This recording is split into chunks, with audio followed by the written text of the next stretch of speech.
All right, welcome back. Hello. Are we on? Mm-hmm. What's up, Wolfie? What's Hey, up? Wolfie. How you been? What is up? I hope everyone liked that last story. As always. Yes, it was great. So to summarize, there was a guy, he was on the S&M chat rooms, and he was posing as a sub and was looking for a dom, and he killed the dom in our last story. Is that all you took from it? Well, that you ruined bread. I was just making a light summarization. Are you ordering dinner? Well, I figured I should probably wait until we're closer to Yeah. the Yeah. Nico. This So one's it's not waiting outside in the rain. Do we know what we're ordering? I do not. Does anyone have any suggestions? I don't know. Amalfi's? Maybe, yeah. What? Just get the bread, that good bread. With it. Oh, What the fuck? That is the best stuff with Amalfi's. Damn, I know. Their bread is so good. But you've ruined it, you asshole. And Well, also, technically speaking, he just ruined French bread. also get the marinara sauce too. Oh, no. That's really good. Ah! What is up, everyone? We're still waiting everyone to get on. I hope you guys like that last story out there. It is nothing compared to what we're going to be talking about today. It is absolutely nothing compared to what we're going to be talking about. Oof. I will say, once this guy was arrested and what came out was unreal. This book, it was intense to read. It was very entertaining. It started out pretty slow because I didn't know who he was. I didn't know his crimes. And it started off like I was born here, yada, yada, yada. But then it started really picking up. And it's just a really good book. It's really good also if you're like a criminal profiler and you're trying to understand why someone like Jeffrey Dahmer did what he did. And this guy has the same mindset as a lot of these serial killers. And I'm kind of disappointed and that he they goes, did. what? Not to change this up, I'm just kind of disappointed that they didn't let the authorities kind of take a look at Jeffrey Dahmer's brain What do you mean? to see if there were any differences in it. I don't know. Well, this guy says it's not like... Well, we're going to talk about this guy, Nico. Nicolas. He wasn't born in a bad family. It was upper middle class. Pretty decent family. Nothing special, but nothing worth noting. There was no brain injuries. It's just... So within this book, he tries to understand how he became so obsessed with death. And it's a really good book.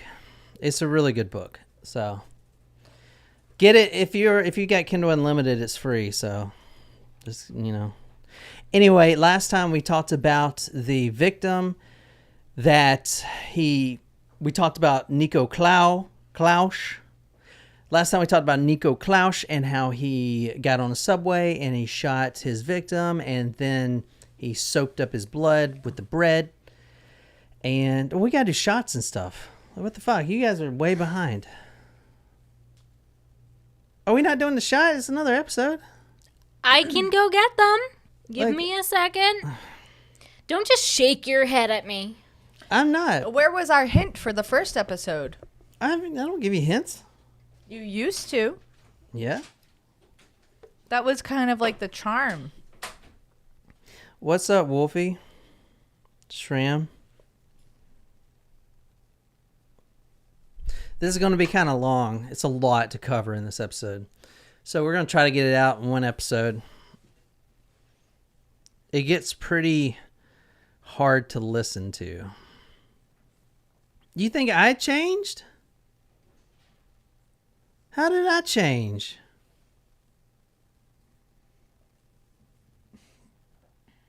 How did I change? I just like doing shots. I don't want to give hints.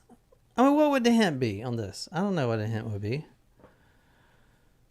You're the one that makes the hints. How can I tell you what a hint would be? Well, I'll start coming up with the hints then. That was our whole spiel.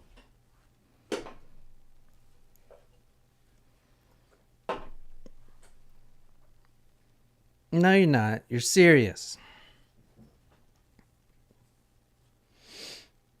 We're waiting on Nicole. A quiz.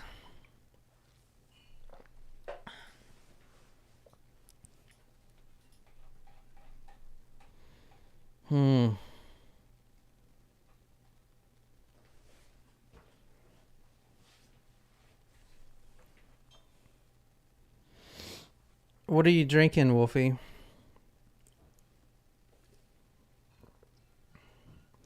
All right, so what's the deal with this?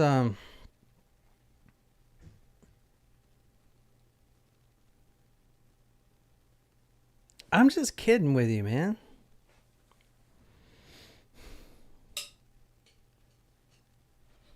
We got to contact that brewery to do the. Yep, I've already. Like, when can we jump on that? I still love you too. Jump on what? Contacting them or jump on doing the live show? Because I literally have the email that. Yeah, doing the live show. How do you know Brandon's April? here? Oh, there he is, Brandon. April? All right, we can do it in April. Which one? Hilton Head? Well, first I have to hear back from them. They even messaged you back?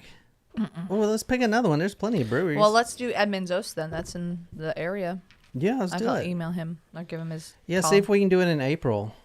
I'll have the whole story, and we'll do it a few times, you know. All right, let's do this. There's shot. also... This one's for Taylor. Oh, good Lord. Oh, God. What the fudge is this? Oh, it looks like whiskey. I'm okay with that.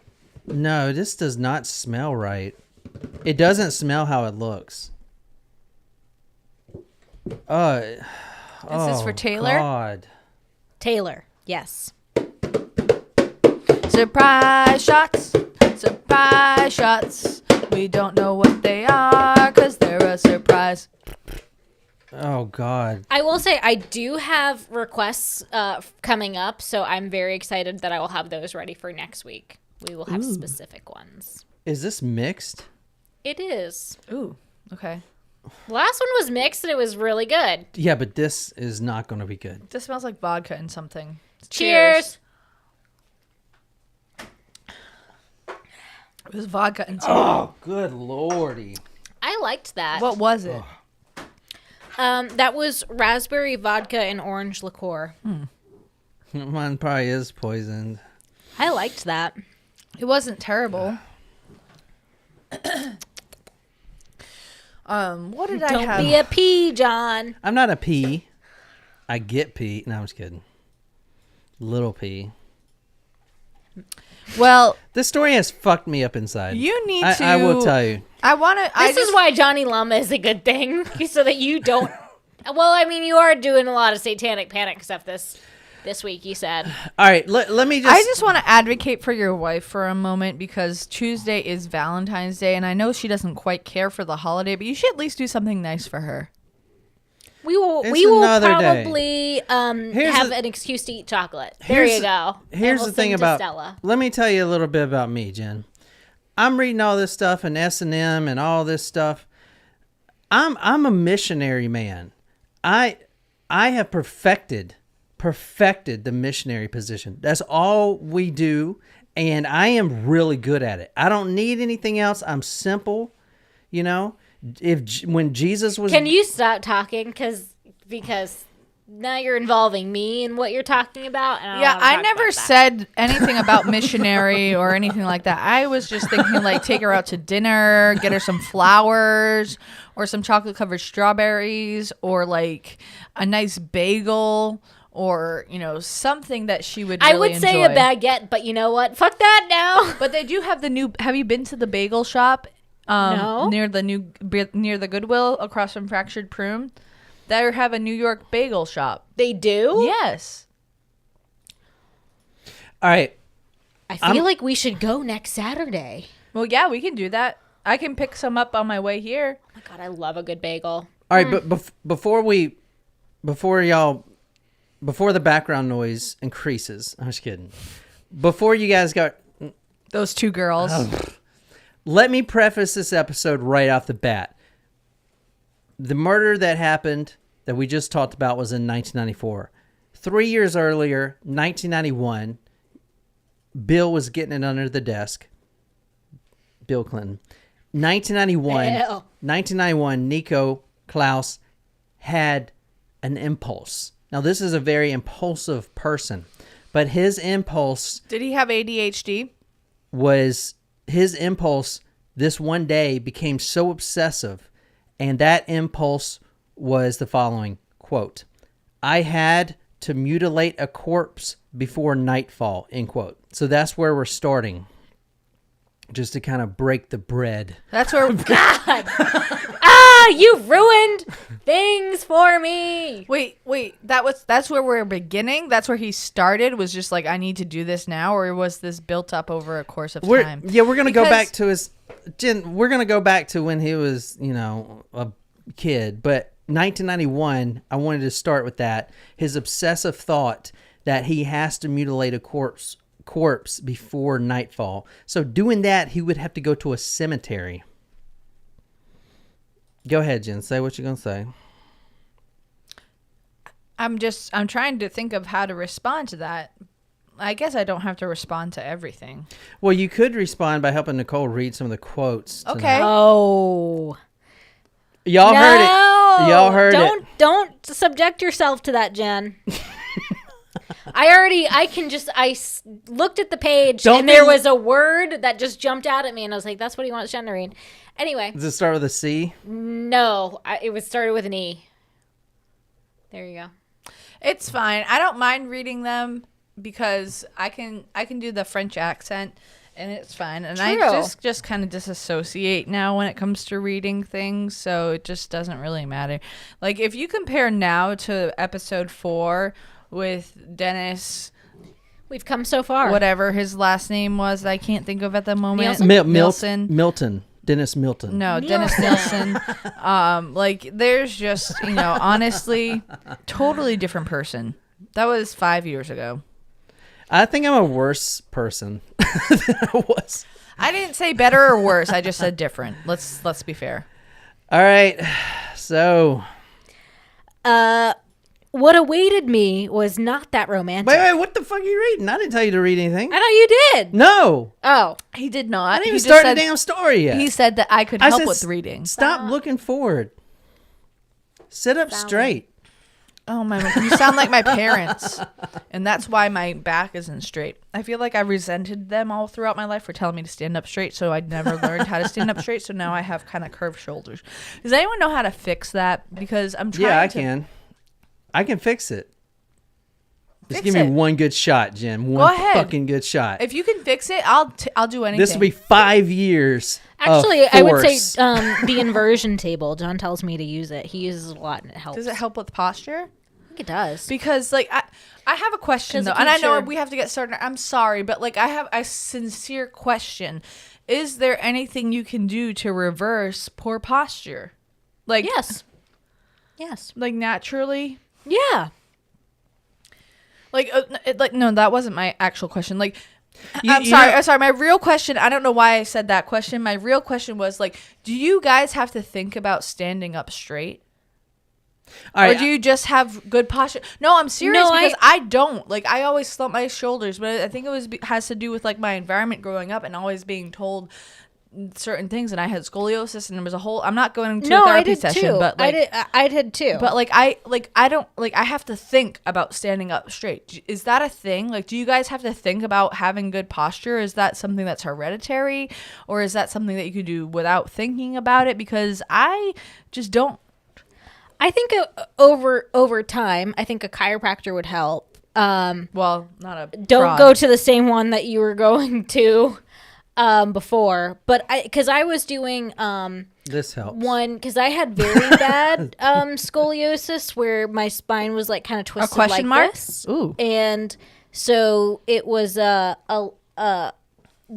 forget the kind of chiropractic, but like they basically put me in the reverse position when I would go and hold like Cowgirl or no, not cowgirl. Sorry. You said I'm sorry, missionary. you said missionary. There is no Mr. reverse Missionary. missionary.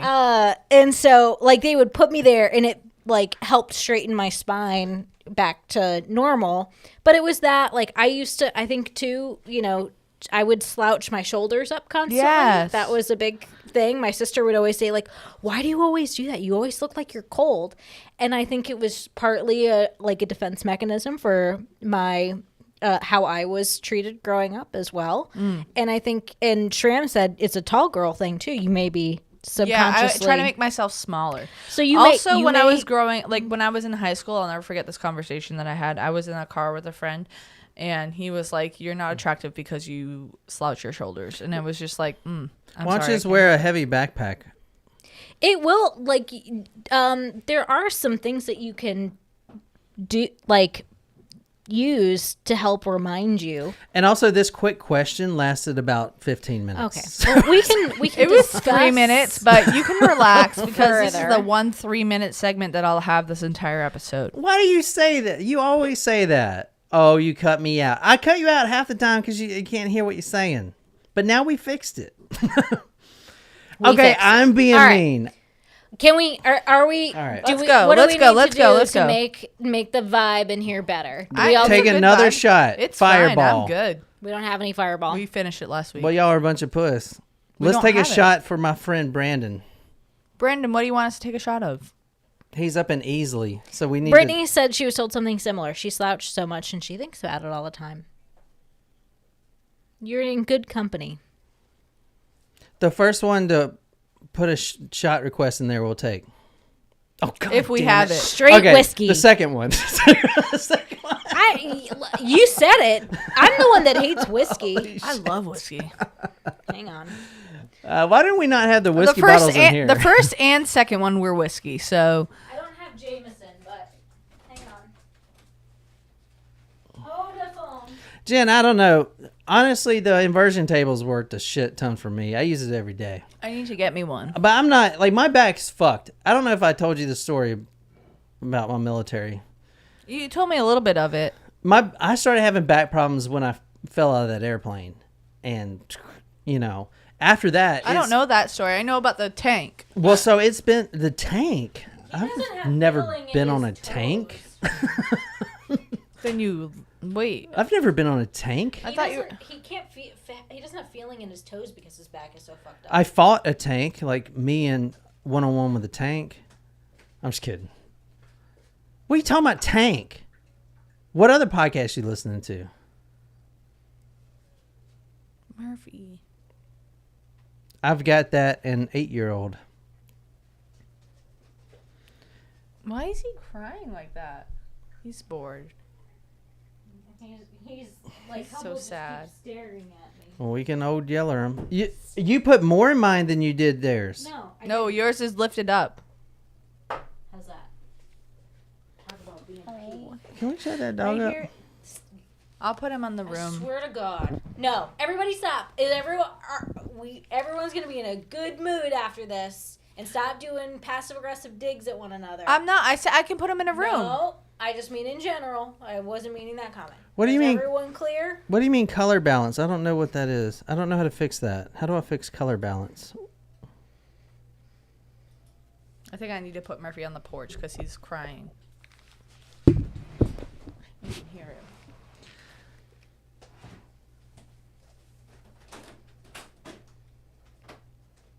Is there a difference?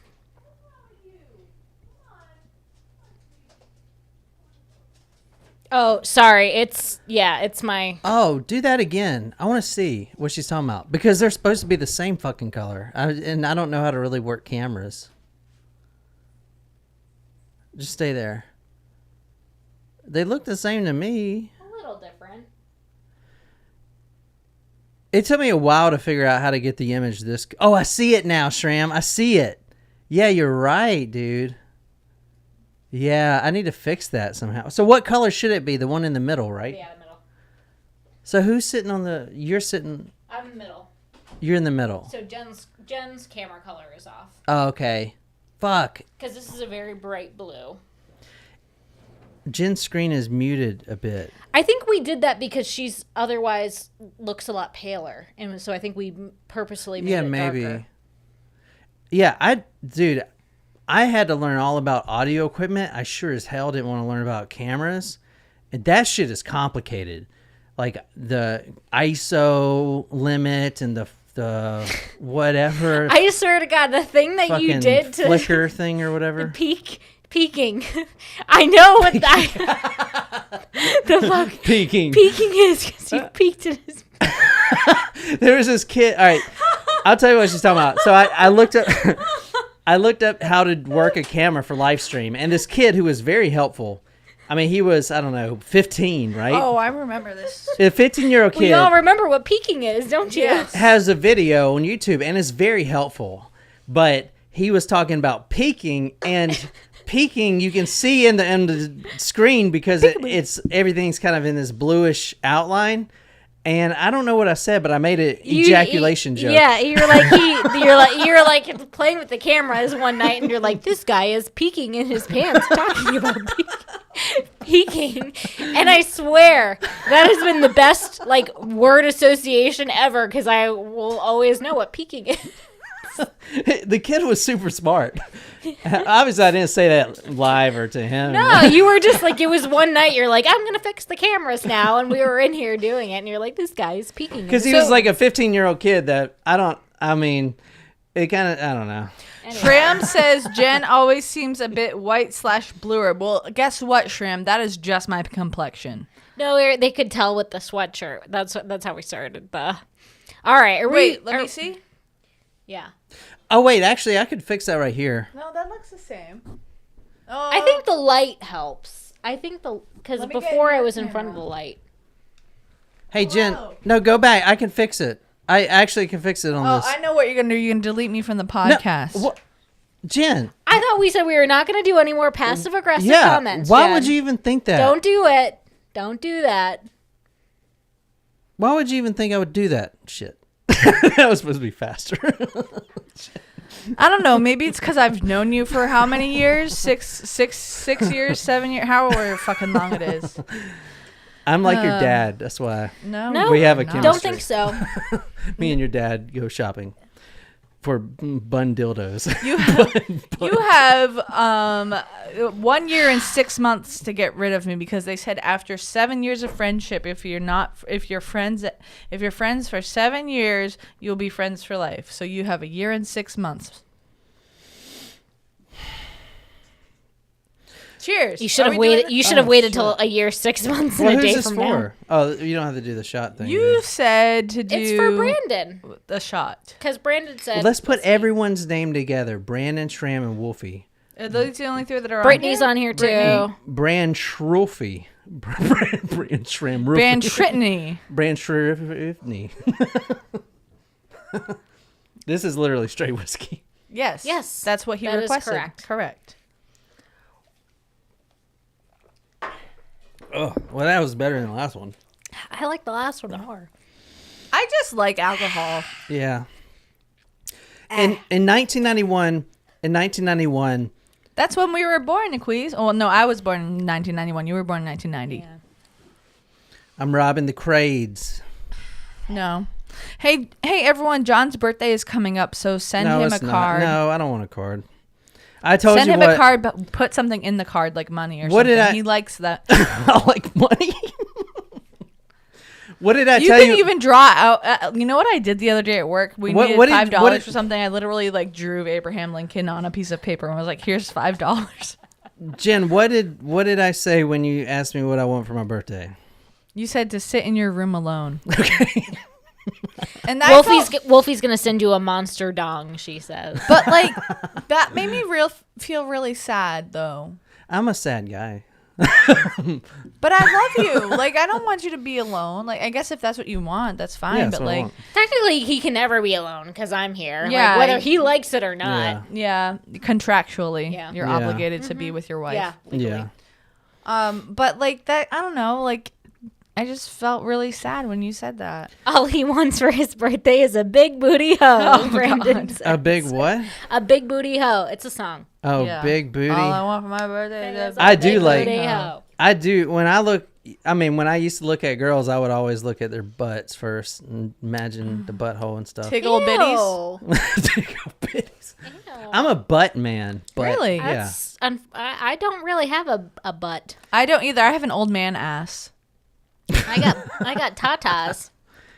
Yeah, you got nice titties. Thank you. Oh yeah, I forgot to tell y'all that. So All right, we got to get started with this. I had to mutilate a corpse before nightfall. 1991 in the Passy Cemetery. Let's go there right now on live chat. And I'm drunk, but let's do this. Let's go here. This is on Google Earth. I'll put all these photos on talkmurder.com. I'll put all these photos on morbidpodcast.com. How did I know their web address? is that their website? Morbid Podcast. Yeah, because I'm jealous and I try to figure out what they're doing that I'm not. We have a podcast. All right, so this is the cemetery right here. It does look like trees. Now, one thing he was talking, damn, those walls are high as tits. One thing he was talking about in this story, because this isn't the first cemetery he's going to. He visits quite a few, which we're going to talk about. But now seeing it on Google Earth, I see what he means. But he was talking about how he would have to stand on the tops of cars and kind of vault himself up. If the other ones are like this, the wall is that high, and you're trying to sneak in at night, yeah, I could see that. That is, I mean, cemeteries over here in America are not like that. Yeah, that I've I mean, been I to. kind of.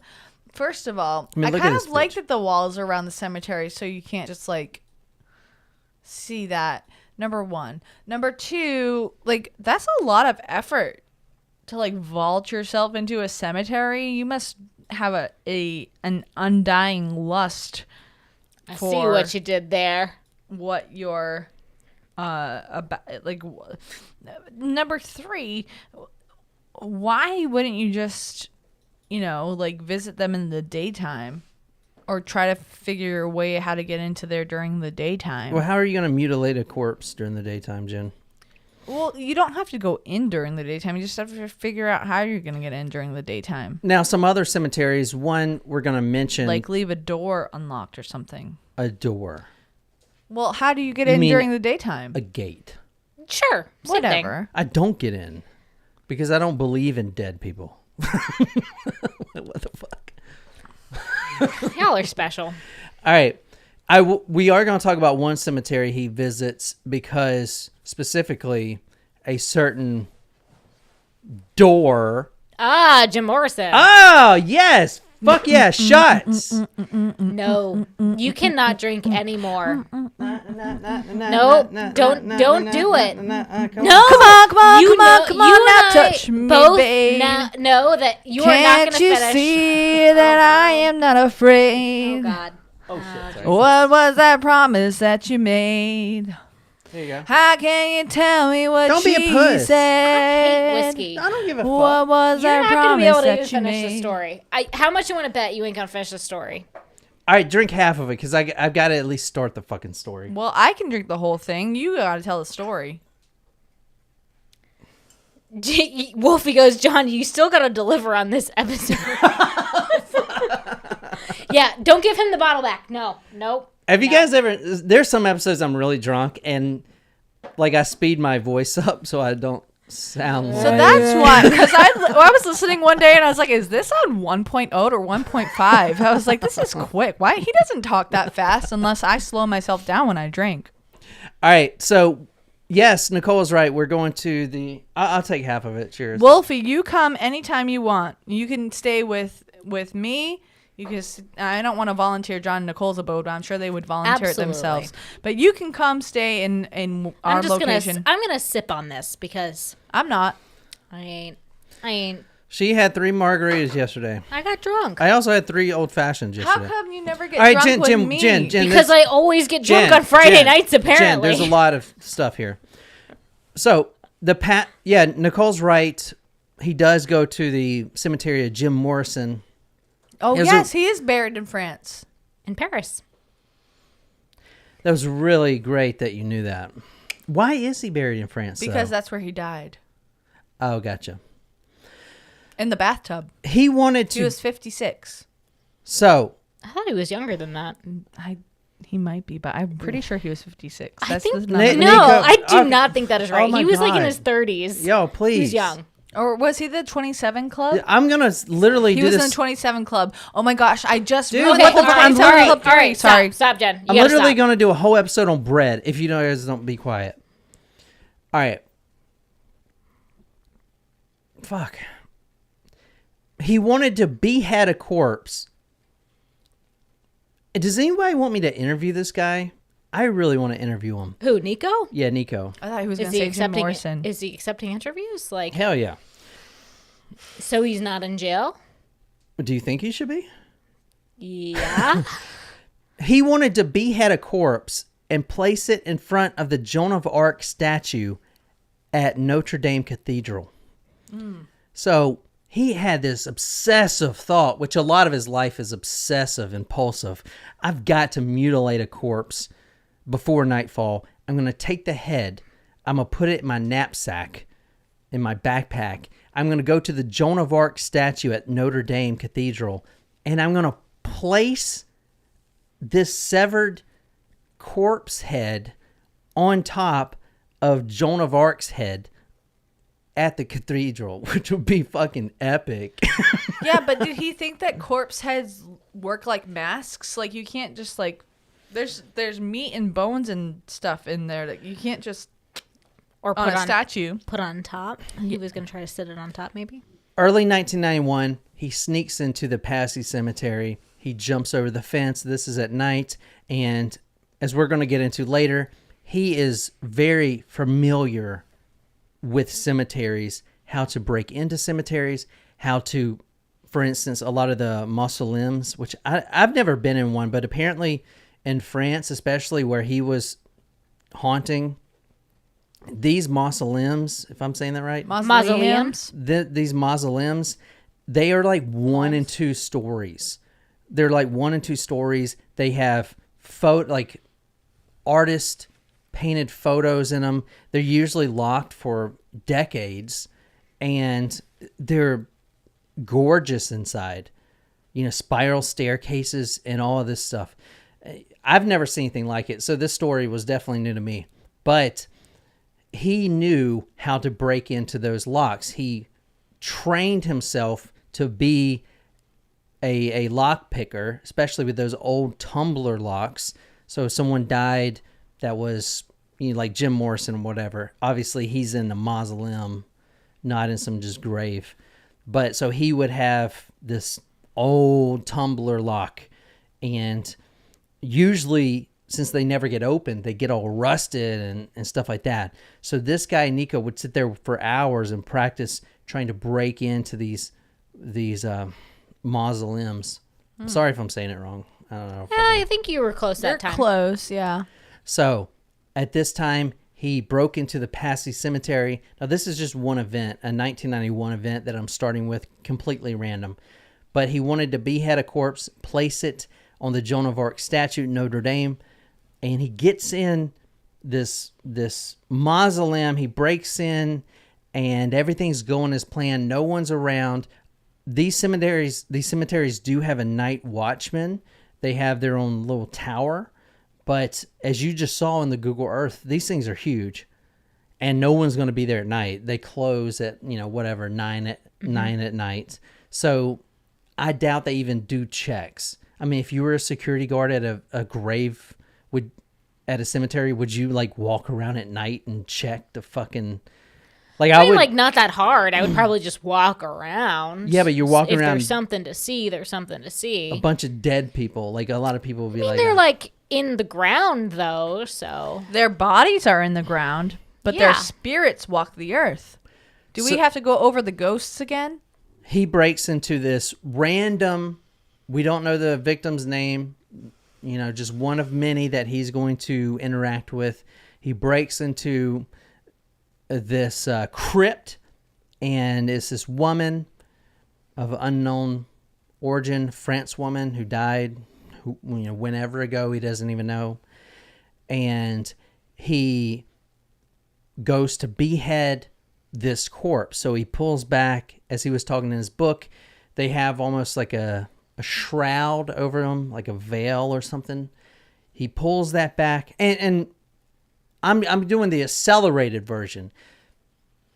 In the book, he talks about it takes hours. You have to use a crowbar to break open the big stone slab. You got to move that heavy ass thing by yourself. Try not to make a noise by just dropping it. Then you get into the casket, and usually you have a screwdriver, because a lot of the caskets there were screwed in like all around the casket, which takes about an hour to screw all these things in. Yeah. The casket lid. Yep. And then you got to break open that lid, and then there's like some stuff on top of the body or whatever. this is a process. It is a process, is what I'm trying to say. Yeah, I mean, geez, like I like the idea of screwing in the casket so that you can kind of deter grave robbers a little bit. What do you mean? How would...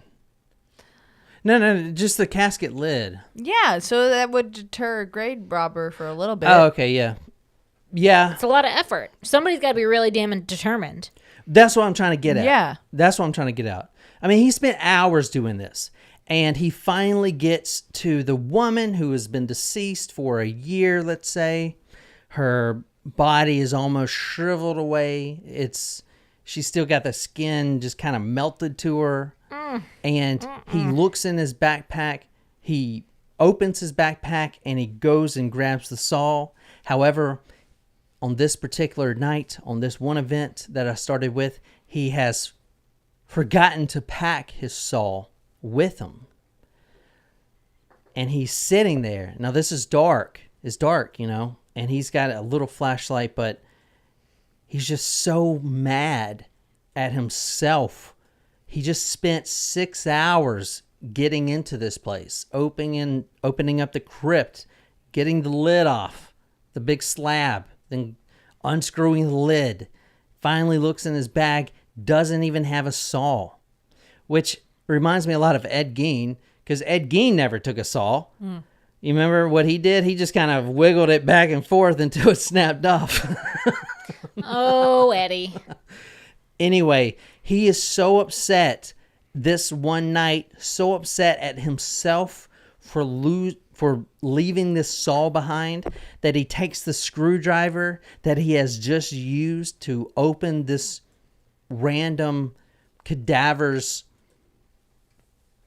crypt and her coffin, and he starts stabbing this woman's head. Now, obviously, this is a corpse, so he's just stabbing the head because he's mad at himself. Just piercing the head, whatever remains. Obviously, this was just to get out his anger, his rage at himself. Okay. Because he knows that his mission this night will not be accomplished. Here, take this one. No, I have this one. This is really good stuff, by the way. Yes. If you guys- Wicked Weed Brewery. Where's this at? Aren't they in Asheville? It's in North Carolina, Charlotte, I think. Brandon, you probably can get Not access Asheville. to it. It Maybe It Asheville. smells like weed, and it's really good. So, anyway. Asheville, yes, you're correct. We should try to get it. Oh, So he, all right, we Jen, could get a show there. don't get off track here. So he just ravages this woman's face, this corpse's face, with a screwdriver. Fuck! He shuts the door after he packs all his stuff up, and he jumps back over the fence, and he's just fucking mad. Fuck! Because now he knows he's got to wait till another time usually when it's raining, because he knows the crypt keeper isn't going to come out looking if it's raining. Mm-hmm. He's got to wait. It would be 3 months. 3 months later. This is still in 1991. 3 months later. 3 years before he murdered the guy on the first episode. 3 months later, he goes back, jumps over again. Obviously, he left everything kind of no one's going to look at the grave. No one's been in there for forever, right? I mean, there's no family looking. I mean, you know what I'm saying? Anyway, he goes back in there. Everything's like he left it. And it was 3 months later, so 90 days. And can you read the first one I sent you? Again, Nicole is reading from the book called... one second. I want to see what this book is. The book is an autobiography called The Gospel of Blood. It is by Nico Claux, The Crimes and Trial of the Vampire of Paris in his own words. And it's free on Kindle, so if you guys have a Kindle Unlimited, just, go and type in his name or whatever. And I definitely recommend it. It'll wake you up. I mean, you haven't seen true crime like this. I mean, you'll hear a lot of it tonight, but... I think it's interesting that that's what he calls his own autobiography, The Gospel of Blood. That's just interesting to me. I don't know. What awaited me was not that romantic. The body was still covered with the shroud that I had pierced with dozens of screwdriver blows, but it was now withering with a myriad of black dots that crawled and buzzed in all directions. In early spring, flies had laid eggs that had proliferated in the crypt. I felt sick and vomited the leftovers of my breakfast at the side of the coffin. He pulls back the shroud after he's 3 months ago pierced all these holes in the face. He pulls it back and these little black holes were moving like little electrons, just moving quickly. And then he notices, he understands what he's looking at is it's flies and bug larvae that have nested in these screwdriver wounds, and now they're buzzing because it's the bugs in there. You guys do not seem fucking grossed out. No, I just spit all over you. That was like distance of a contest. Like if you had a spit contest, like that went literally like 6 feet. Shram, can you get that on replay? It was like I just spit. This is making me queasy. Do you guys understand? That's fucking gross. Yes, it's fucking gross. You don't need to reiterate that. I'm trying. I'm like still reeling from the baguette and blood thing. So yeah, I mean, like I said, this is not a Dennis Nielsen type reaction. I'm sorry. It's it is what it is at this point. All right, let me go over this guy's background. All right, what I'm going to tell you tonight, and what Jen's going to read specifically, will make you cringe and be like, who the fuck would write that? This is the most blunt writer ever. Like, if you were to write something, your deepest, darkest secrets, not even in a journal, just like no one would ever fucking know or see what you're writing, just the grossest shit you could think of that you do, it's just like he doesn't care. And which is great because it's real and you can tell it's real. Anyway, let's talk. For talk. us readers, it's unfortunate. Let's talk about his background. I'm going to go through his background, childhood. We're going to see how he became such we're going to see how he became such fascinated with death and death itself and the decaying process and the blood drinkage. Anyway, his father, Michael, his father, Michael, was a chemical engineer. Quote, he had a black beard and a sunken face.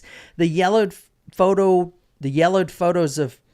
I'm so drunk. The yellowed photos show him emaciated. The yellowed photos show him emaciated. His body bruised with dysentery. However, the father was really smart. He became a banker and a traveler. He was working with one of the biggest banks there. I think it was like the Credit Lyonnais or whatever. Probably mispronounced that. But he was Lyons, the Credit Lyons. I probably mispronounced that, but he was sent all over the world. Now, this is very important. You don't know this guy yet, but you're going to really question why this guy is so effed in the head. This guy is probably just as bad as Dahmer in his mindset. But the fact that the father went all over the world and, you know, to places like in Sudan and South America, these little tribes, and picked up just the weirdest things. He had a fascination with the occult and weird rituals. He brought back all these statues and all these books, and his son, Nico, at a young age, I'm talking about 4 or 5 years old, would sit there and he would just be enthralled at all these weird practices like the South Sea cannibalism cases and stuff like that. He was just enthralled at a very young age. It took him completely. His mother was a secretary, Claudine. Quote, she had short hair, a beautiful face. She was also a chronic depressive. Now, Nico, as we're going to talk about, is a sociopath. 100% a sociopath. And saying which, he doesn't give a shit about his parents whatsoever. He's watching his parents waste away, doesn't give a shit. He's a sociopath. You know what I'm saying? Mm-hmm. Sorry, guys. If you want to read, I rejected all of the humanity he tried to instill in me. As for her, she never tried to teach me anything. Nothing at all. Oh. When he was 6 years old, his father talked to him about a very important subject. Not the birds and the bees, but about cannibalism. He was interested in cannibalism. At 6 years old, Nico saw photos of his father who took a tourist trip when he was out of the country in Thailand. And this place is still there. It's called the Thailand Hell Horror Park. It is in Wat Sing Suk. And it is a park with statues that show mutilations, that show rituals. And in fact, this is one of those travel websites here, and I'll put this on talkmurder.com. So is it like a theme park where you have rides and stuff, or is it? It's not rides. It's just like statues. You see people worshiping these weird gods, and you see people here. You see him. This guy's beheaded. You know, there's his head right there. You see his head. Now this is a real park. It's the horror park, but it's a history thing too. I don't want to go into history. I don't know it. But like the history of the people, like the cannibalism and all the suffering. And he was so interested in this. And he would see all these photos. And his father, like this one right here, the mother is on the ground and a baby just came out of her. And now the baby is crawling up the mother, right? And just weird stuff, right? Where is this? This is in Thailand. Here's one right here of people being boiled alive. Jesus you see them, they're in this Christ. big, this is real. So if you're ever in Thailand, be sure to check it out. It's a real park. It's been there for forever. And it's not glorifying the suffering, but it's like a history museum. And apparently these people went through this. And that's why they're displaying it like they are. But you see here, they're boiling alive. So at 6 years old, he's looking through all this stuff, you know. Could you imagine being the artist for these statues? Yeah, that's a You good gotta be question. fucked up in the head. Like, but do you though? Because it's almost like if a historical society came to you and said, "Hey, I know that you are more than capable of creating this piece of art that displays what had happened. This is the emotion that we're going for. Create this." Could you imagine that? Could you imagine that? Like, what is the closest thing that we have in America to that? Like maybe the museum on the Holocaust in California. I don't know. In America? Yeah, I mean, like we don't in We America have, we don't celebrate. Well, there's some weird shit though. Actually, There is weird shit. But I feel like we don't have institutions like that really and I'm not saying it's a good thing to celebrate. We're too but soft over here. Yeah, we are. I feel like we are becoming soft, but Congress, Brendan says. That's awesome. Congress. Wolfie says there is a medieval torture museum in LA. Yeah, I'm sure that's got some weird shit. There's definitely some weird museums here. I mean, Ripley's, but yeah. There's some weird ass stuff on display though. Yeah, I will say, aren't they in Charleston? Don't they have there's a true crime museum. I Oh, know. I do want to go because to that. they have like Ted Bundy's bug. Yeah. There's some weird stuff around. But don't we have an African American history museum that's being built in Charleston, or is built as newish? I don't know. No, but we have plenty of plantations that are still open. Yeah, that's true. We do. We live by like 2 of them. Yeah, like Ryan Reynolds and Blake Lively got married like 5 miles down the road from where we are right now. Charleston is the was a slave port. This and it was. City Market. They literally in Massachusetts. Where was it at? You know what's really interesting, guys? I read a book and it's very interesting. I know. Now I'm not gonna say it. Okay, let's move on. Yeah. Sorry. Moving on. Sorry, I didn't mean to open that up. Where was I at? So, quote, I was barely 6 years old when he talked about me. Quote, I was barely 6 years old when my father talked to me about cannibalism, end quote. I feel like that's really young to bring the subject of cannibalism up. Can you read the one that says the scenes? And Brandon, when are we going to record, man? You live like literally up the street, dude. The street 4 hours away. No, he lives like right by my parents. Yeah? Yeah, like in the next house over. No shit. Yeah. From where we stayed? Yeah, because my parents are like always calling the cops on them. I'm just kidding, dude. The scenes photographed by my father passed before my eyes. Bodies torn to pieces by dogs, cooked in giant pots, cut up with a saw, disemboweled, and I think you spelled something wrong. Enculated, disfigured. I was not afraid. I open-mouthed and speechless. I watched until the end and felt a little flame being born in me, which never ceased to grow. Would it be emasculated, maybe he meant to say? No, I copied that directly from the book. Oh, what does enucleated mean? We're just not smart enough to know, I guess. Like weird. Like Can we Google it? I don't want to. Hey, Martin. Hey, Martin. What's that, Martin? He says, quote, he imagined the suffering felt by these damned. I became obsessed with it. Around this time, his mother ran away with a younger man, a Pierre or somebody. And his father was literally wasting away alcohol, cigarettes, wasting away, not eating, just wasting away. He would see his father, who was an executive for the bank. So I want to say at the very end of this book, Nico says a lot of people, including us, always ask, like, what was it in their history that made Ted Bundy like he is?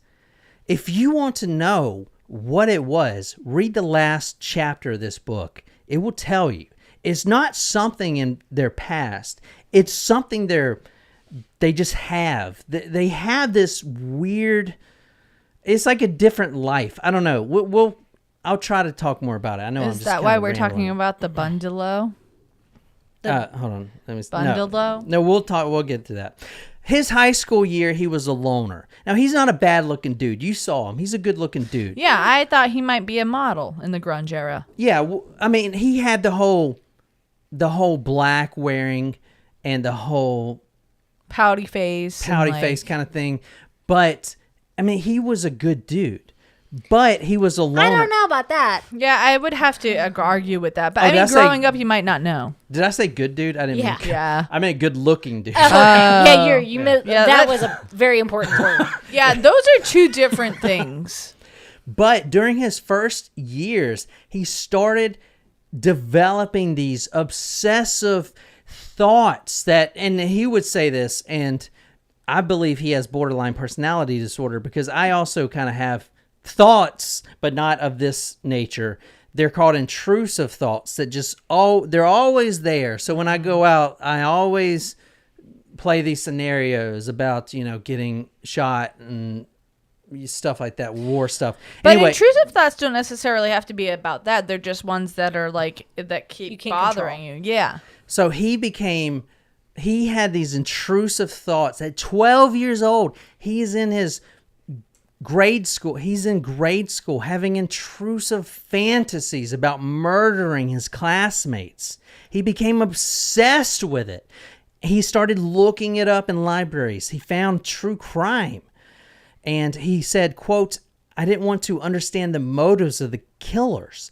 I wanted to learn their techniques. Ooh. If you want to read that, I imagine. Imagine all the people. I imagined myself hiding a long knife in my satchel, then following the few kids I hated the most to the toilet to bleed them over the toilet. Yeah, those... Oof, that's different. Yikes. Mm. Yeah, it's pretty fucked up. It gets more fucked up, so. Undoubtedly. I'm not gonna lie, like sometimes hearing these quotes makes me feel like a little bit better about myself. I knew you were going to say that. That's fucked up. It is fucked up. I'm sorry, but it's true. What do you want me to say? It is true. I mean, honestly, for instance, this sounds fucked up. I'm not trying to make fun of this at all, but, a YouTube video was recommended to me the other day. This athlete, he was born a black man, and he has no legs. He was born with no legs. Mm-hmm. And he's making the best out of his situation, and he's freaking killing it. But, I know this sounds screwed up, but it makes you, like, really grateful that, like, you're not sick, you don't, have these things that other people have. You know what I'm saying? Mm. Perspective. Yeah, perspective. It does give you perspective. Like, but also you feel like, you feel good that he is like, killing it. But at the end of the day, you feel bad for feeling that you have what he doesn't. Yeah, because he would want legs, obviously. He's not going to, if you offered him to go back, he's not going to deny that, Sure. And you can tell. I don't know. Yeah, and it, honestly, sometimes when I see those types of videos, it's like, it's great that they are doing things and they are show that they are, just as good and can be as successful as everyone else. But it's like, man, like I am a shit human being. Like, why do I have what he doesn't? Like, I wish I could give him my legs. You're not a shit human being. No one's a shit human being, except for like this guy that we're talking about. But Yeah. Yeah, but this shit human being that we're talking about doesn't care that he's a shit human being. Right, he literally wants to murder his to classmates. be a shit human being. But that no, he doesn't choose. That's the thing about psychopathy and sociopathy. I think I'm a little bit of a psychopath. Sociopath. We kind of know. No, All right. he's not a sociopath. He's a psychopath. No, what the fuck is that supposed to mean? It means that Well, you like, took you the care. test and then you lied about No, this. no. But sociopaths don't. I didn't say, okay, I want to be a fucking. So all right, Yeah, I'm just going to no. be completely honest with you guys. My empathy is a lot lower than theirs. Yes, Like a lot. correct. Yeah. But you're aware of it, and you like at least try to do good things. Like sociopaths don't care. Like psychopaths can't help it, but sociopaths don't care. Psychopaths. The only difference, the big difference is psychopaths use it, and they're more manipulative with it. They have a purpose. They understand that they don't have the empathy, that they're putting on this mask for society, but they use it to their advantage. Sociopath doesn't do that. Right? Isn't that what it is? I don't know. Fuck. I'll probably just the confuse basic, you the guys. basic. The I'm not a psychopath. I'm just halfway psychopath. I'm a half psycho. Anyway. Fuck you guys, man. Who? I'm not saying anything. Damn we it. didn't say anything. Are you guys going to leave? No, we No. love you for who you are. You do have empathy. Anyone that joins the military and infantry, come on, you're going to kill a bunch of people? Like, what do they hire, or what do they get? People that care about everyone? Come on, man. Like, you put it... Listen, Point. You're not totally wrong. Honestly, there. when I actually got treatment, so I asked my shrink from the VA, I remember, I'll never forget, I was like, I think I'm a psychopath. What do you think? Do you think I'm a psychopath? She said, and I'll never forget, the fact that you're here means that you're not a psychopath. Yeah, no. Listen. It's not no, and that honestly echoes what I was just about to say. Because I've seen some psychopaths, dude. I didn't want to cut you off, but for you, John, it's not psychopathy. It is trauma. I don't know, man. No, it is. It's true. Like, you have empathy. You are not a psychopath. You have just been through it. Like, you went to war for our country, and that says a lot. And I'm not trying to be like, yeah, veteran John, like, woo woo woo, like that's an honest but opinion. also yes. But yes, that's true. But I think I went to war for a piece of land. That in space, if you're in space, you can't tell the borders anyway. It's all just one land. I love our country, man. I'm just saying. I love it because, we're not China. I am just digging this fucking hole today. I'm trying to hype you up and give you a compliment and not just a compliment, but it's the truth. Like you. All right, we got to get on. Thank you for your compliment. Thank you. Sorry, just cut all that last sentences. Okay, Future John, you do that. During high school, he started developing fantasies about murdering classmates. He was 12 years old at this time. He became, and the book is good because you can kind of see what people like Dylan, what's his name, Klebold, was going through the Columbine shooter. Oh, I didn't know his name. And in fact, we shouldn't. In fact, doing a direct link to this story, Nico was tasked and did help develop the Columbine report for the U.S. government. So that's after it happened. Yeah, after it happened. Yeah. So after it happened, they interviewed him to try to see why the fuck this would happen. Interesting. Because they are a lot alike. So if you really want to know true crime, you read this book and you will get through it. And I'm telling you, enough plugging. Go ahead. So. Amazing.com. .net. Girls would talk to him in high school. They thought he was cute. Yeah, he wasn't a bad looking guy. Like I said, I thought he was a model. And when he got some age on him, he started hitting the gym, and he was very athletic, big arms, nice physique. The girls, the emo girls especially, emo girls. Emo wasn't quite a thing in the 90s, but go ahead.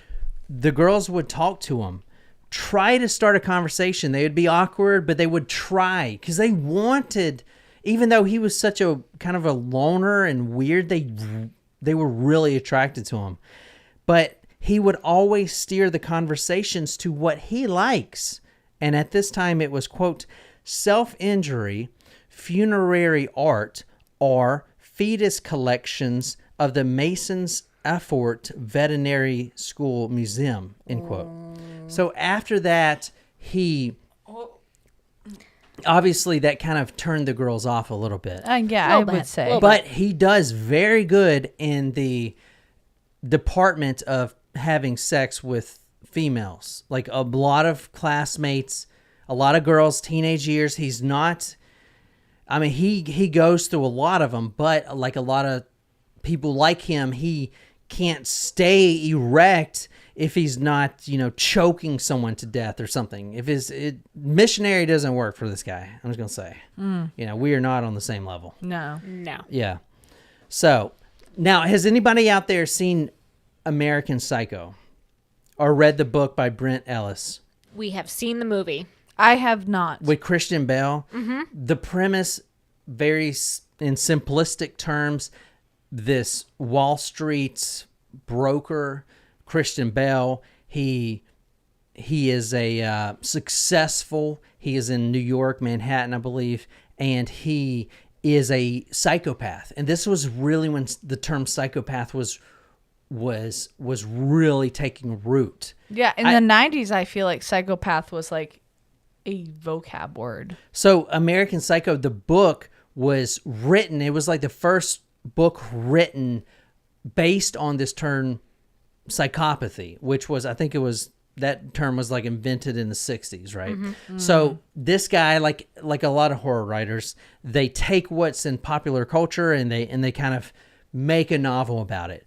So this guy, Patrick Bateman, who was Christian Bale, is a successful stockbroker, Wall Street broker, or whatever, and he is a complete psychopath. So he talks about this one thing that's very important with psychopaths. If you're a psychopath, you know what this is.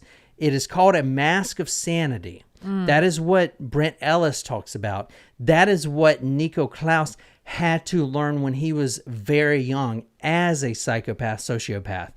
The mask of sanity from the American Psycho, that was just a term that he gave it, is the mask that you put on when you're in public. Let's say you're at a funeral and I would say that applies more to sociopaths than psychopaths. Well, let's say you're at a funeral and your mom dies, or your dad dies, or somebody very close to you. Right. You look left, right, your cousins, your aunt and uncle, they're bawling. Oh, God, no. But you're a psychopath, sociopath. You don't feel that empathy. You don't give a fuck that they're dead right there. You look at their body all day. You don't care. You don't care. But you have to put on this mask of sanity. You have to pretend to go along with the crowd. That you feel emotion. You have to pretend you feel emotion. That's what the mask of sanity is. You have to fake it. And psychopaths have to fake it all the time. And they learn that at a very young age. And being a psychopath, that's not a bad thing. It's something, maybe you're born with, I guess. I guess you're born with it. You can't help it. And in fact, a lot of times it's better because those are the successful bankers or whatever.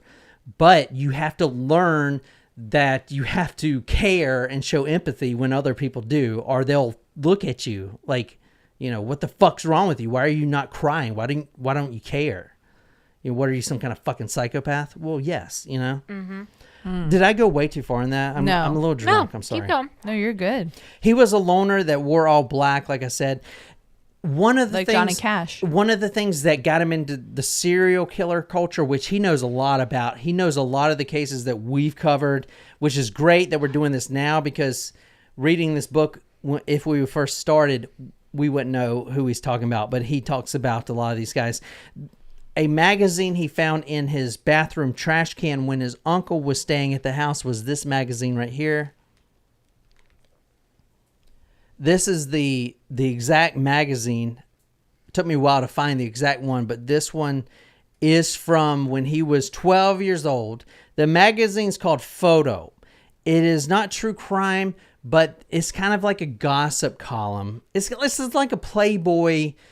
It's a French kind of Playboy that also does like National Enquiry type of shit. You know what I'm saying? But anyway, this magazine, this specific one right here, and I know you can't read it down there, it's all in French, but it says there's an important interview, an exclusive interview. And in fact, when this magazine came out, this specific one, it was banned. So this one that he found in his trash can was bought by his uncle, who probably paid a pretty hefty price for it. But anyway, this magazine featured this guy. If you want to tell me, if you want to try to remember who this guy is in the magazine, this is that I see Sagawa. He is Sagawa. He is the celebrity Japanese cannibal. He was a cannibal. I mean, we covered that story. I can't remember what episode, but it was gruesome. Yeah. It was terrible. And not only that, but he got out of prison and he made a bunch of money. Yeah. He became a celebrity. And this is him sitting here with his balls tucked behind his butthole, with a fork and knife in his hand. A little odd, yep. I mean, I was wondering if that's what I was seeing. Thanks for confirming. Yeah, no, I thought Like This- that photo sold for how much? I'm sure it sold for a lot. Well, But the magazine got pulled off the shelf as soon as it was released. This was the December 1985 magazine. It talked about a quote crazy love, and can you read the crazy love? got me looking so crazy right now. I am at, yeah, that one. I spent a good half an hour. Oh, I spent a good half an hour looking at these granular pictures to the point where my uncle ended up knocking on the toilet door to ask me if I was okay. My excitement was dizzying. The student's remains were shown from every angle. She was cut at random as if a sadistic sculptor had beaten her with a chisel. Her head was separated from the trunk. Oh. I got a hard on. Oh no. That right there is what I wanted to bridge this story with. That last, can you read that just last line again? I got a hotter on. Thanks, Jen. Appreciate it. Did you say I'm hot on? Hard on. Hard. That's the Boston accent. You know, you can't. You can take the girl out of Boston, but you can't take the Boston out of the girl. He got a hot on. Yeah, but you can put some Southern in her. Okay. Hold on. Southern. I got a hard on. I got a There you go. girl. You're making me get a hard on. Me? I hope. Oh my God. Keep going. You got a pretty mouth.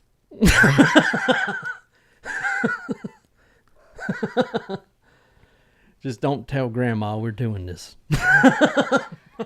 All right, Jimmy Bob. I won't tell her nothing. All right. So, I want to bridge this episode. Is this getting too long? How long is this? We've been on for an hour so far. An hour and 10 minutes. Do you guys mind if we keep going? Keep going. Keep going. I want everyone to say, yes, we'll keep going. Yes, Keep we'll going. keep going. So, Shram needs to turn off the H3 podcast so she can respond. Just keep going. No, I don't goddammit. hold grudges. What the fuck? Go. You don't know Goddamn. what is a grudge. You don't hold no grudges, no sir. Everyone said yes. Brady sucks. Brady Oh my sucks God. dick. Keep- You want to make fun of me? I Then swear fuck to that. God. Keep fucking going. Oh,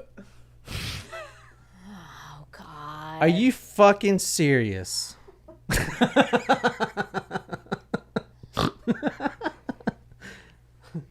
You gotta take another shot for that.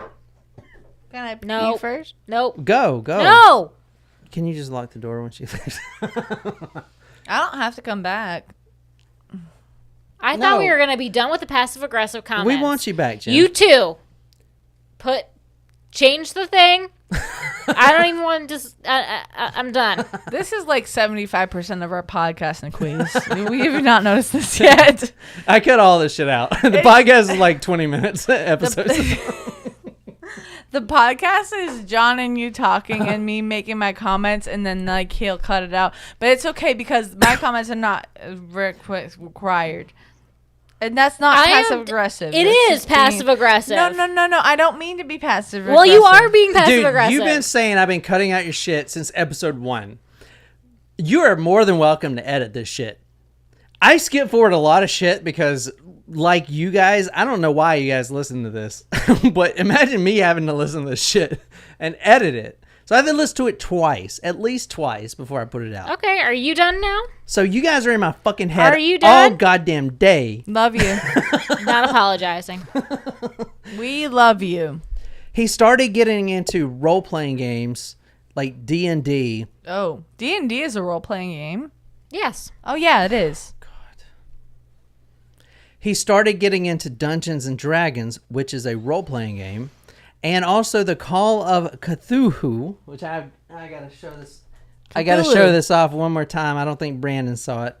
My new book, H.P. Lovecraft. I'm obsessed. I want to fang him.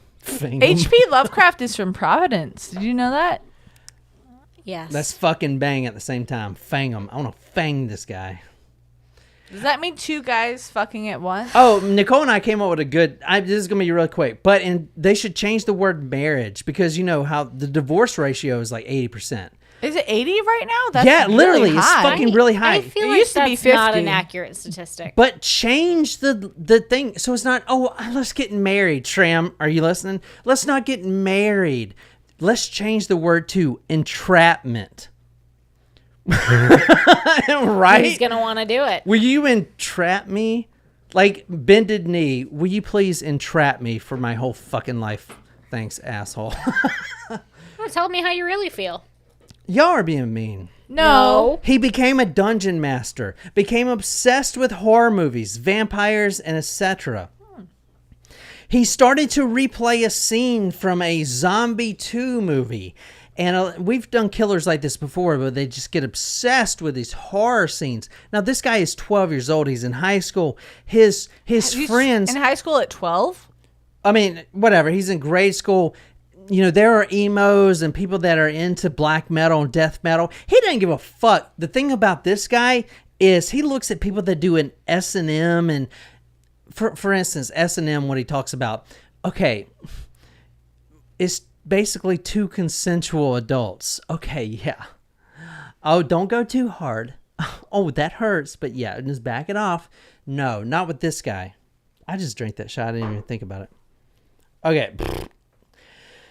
He started to play a scene from Zombie 2 on a loop. A blonde girl in this movie gets her eyeball pierced very slowly by a splinter. Oh, no, I don't like that. It's not real life, Jen. I don't care, like, the things like that just really listen, creep me just out, listen. or eyeballs. This is his personality. This is his personality explained. This movie. The splinter would go into the eyeball. He started to imagine his favorite porn actress, a Marilyn Jess, as the girl in the scene. And can you read the one of the my erections became stronger still. I ejaculated as the aqueous humor escaped her punctured eye. So he started ejaculating. So when you're a man or a woman, you start masturbating the first time, you're like, "Ooh, she got a nice tushy, nice boobies. Ooh, I wonder what her vagina looks like." This guy is thinking about and watching horror movies like Hellraiser and Zombie 2, where they're sticking this needle through someone's eye, and he's just, oh God, fuck, just getting off. Thanks for that. Quote, other very precise scenes from horror films provoked in me the same orgasmic reactions.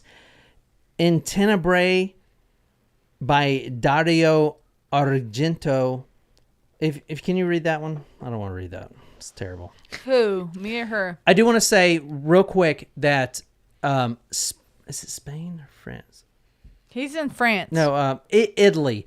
Italy is renowned for their horror films. Oh, yeah. They've always been renowned for it. So a lot of the films that weren't available in France, he would have to get on these forums to get access to. But Italy is like the thing. And a lot of, it's weird also talking about the black metal because it kind of goes along with the story. A lot of the black metal and death metal bands come from Sweden, which Sweden, if you look up, is one of the happiest countries of the world. Yeah, and Denmark. And they have these horrible, not horrible like in bad music, but just despicable bands that talk about just mutilation and murder and, rape.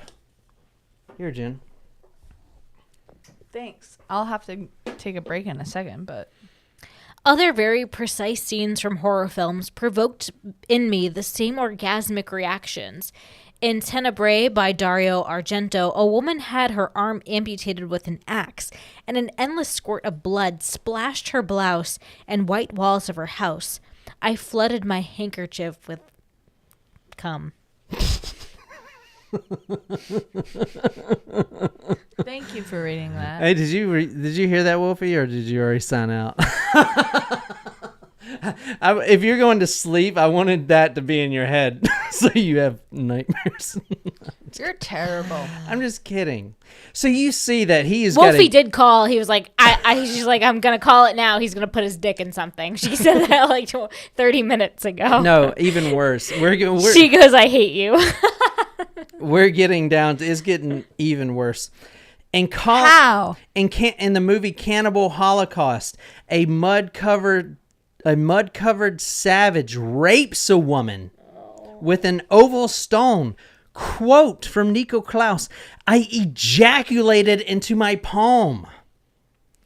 In Dude is fucking gross. In Tinto Brass's Caligula, a decapitating machine cuts the heads off prisoners, buried up to their necks with its blades. Quote, I sprayed my thighs and my stomach with sperm. Dear God, thank you for reading that at least.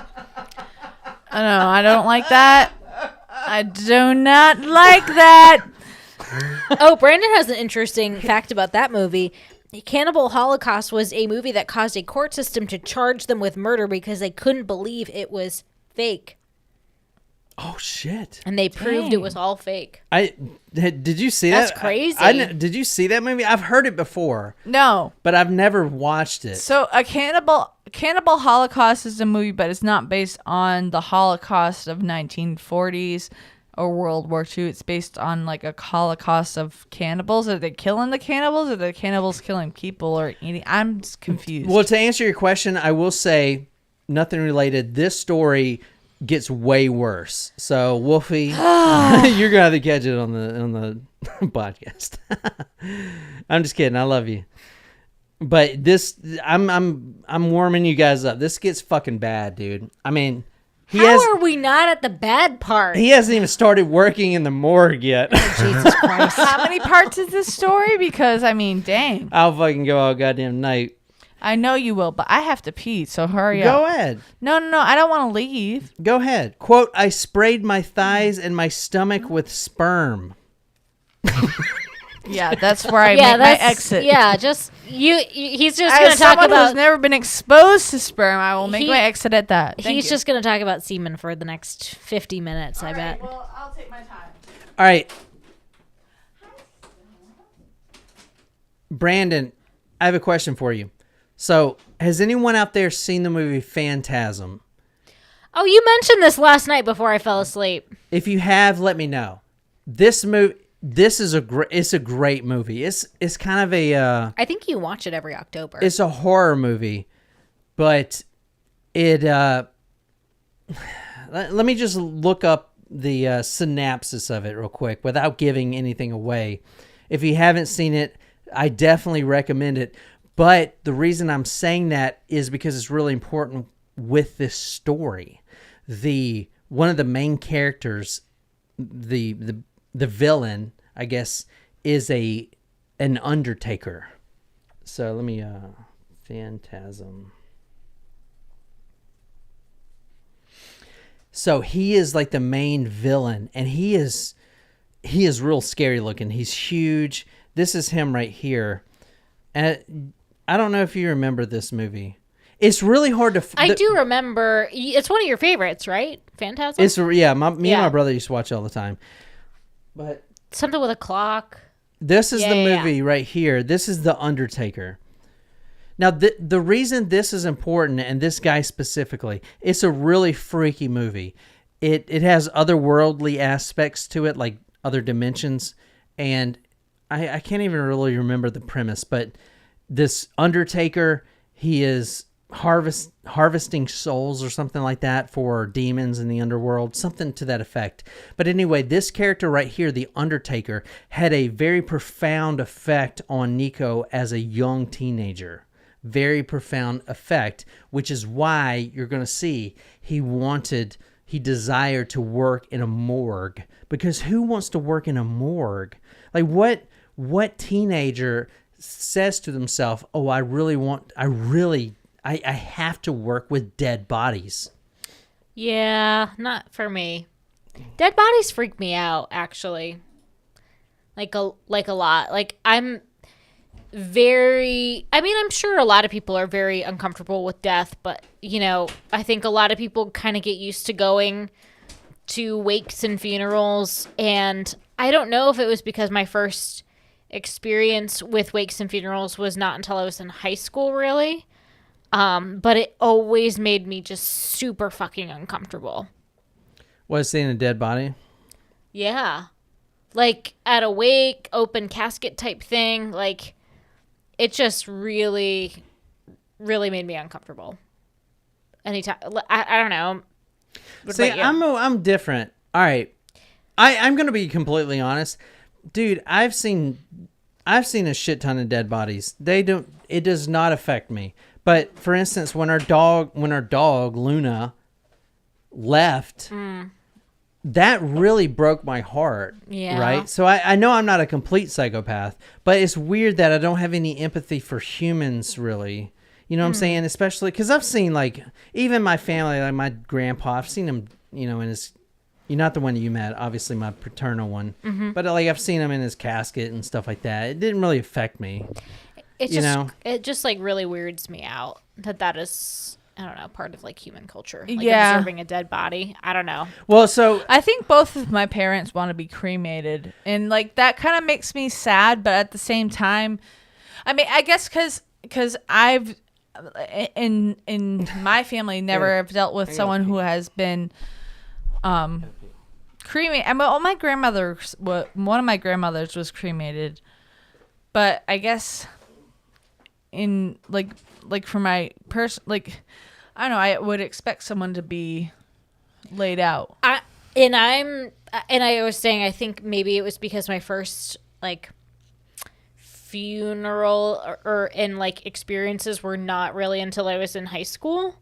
So it's not like I don't remember as a kid having a bunch of wakes or funerals to go to and stuff like that. So it's just like really, like, I don't know.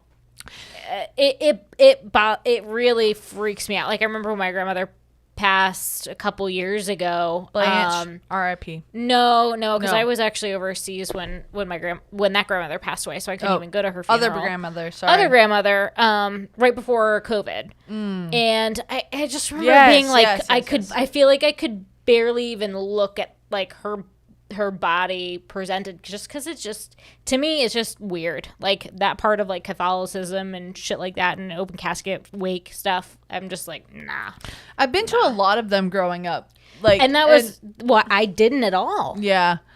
And it wasn't even necessarily like my personal family, but like some family friends, like, you know, I've been to a bunch of open casket wakes, and that's just kind of the expectation. And so my parents have both mentioned that like they want to be cremated. They don't want to have an open casket wake. And I'm like, especially coming from my dad, I'm like, wow, that's not like that. I would have expected you to been wanted to do that.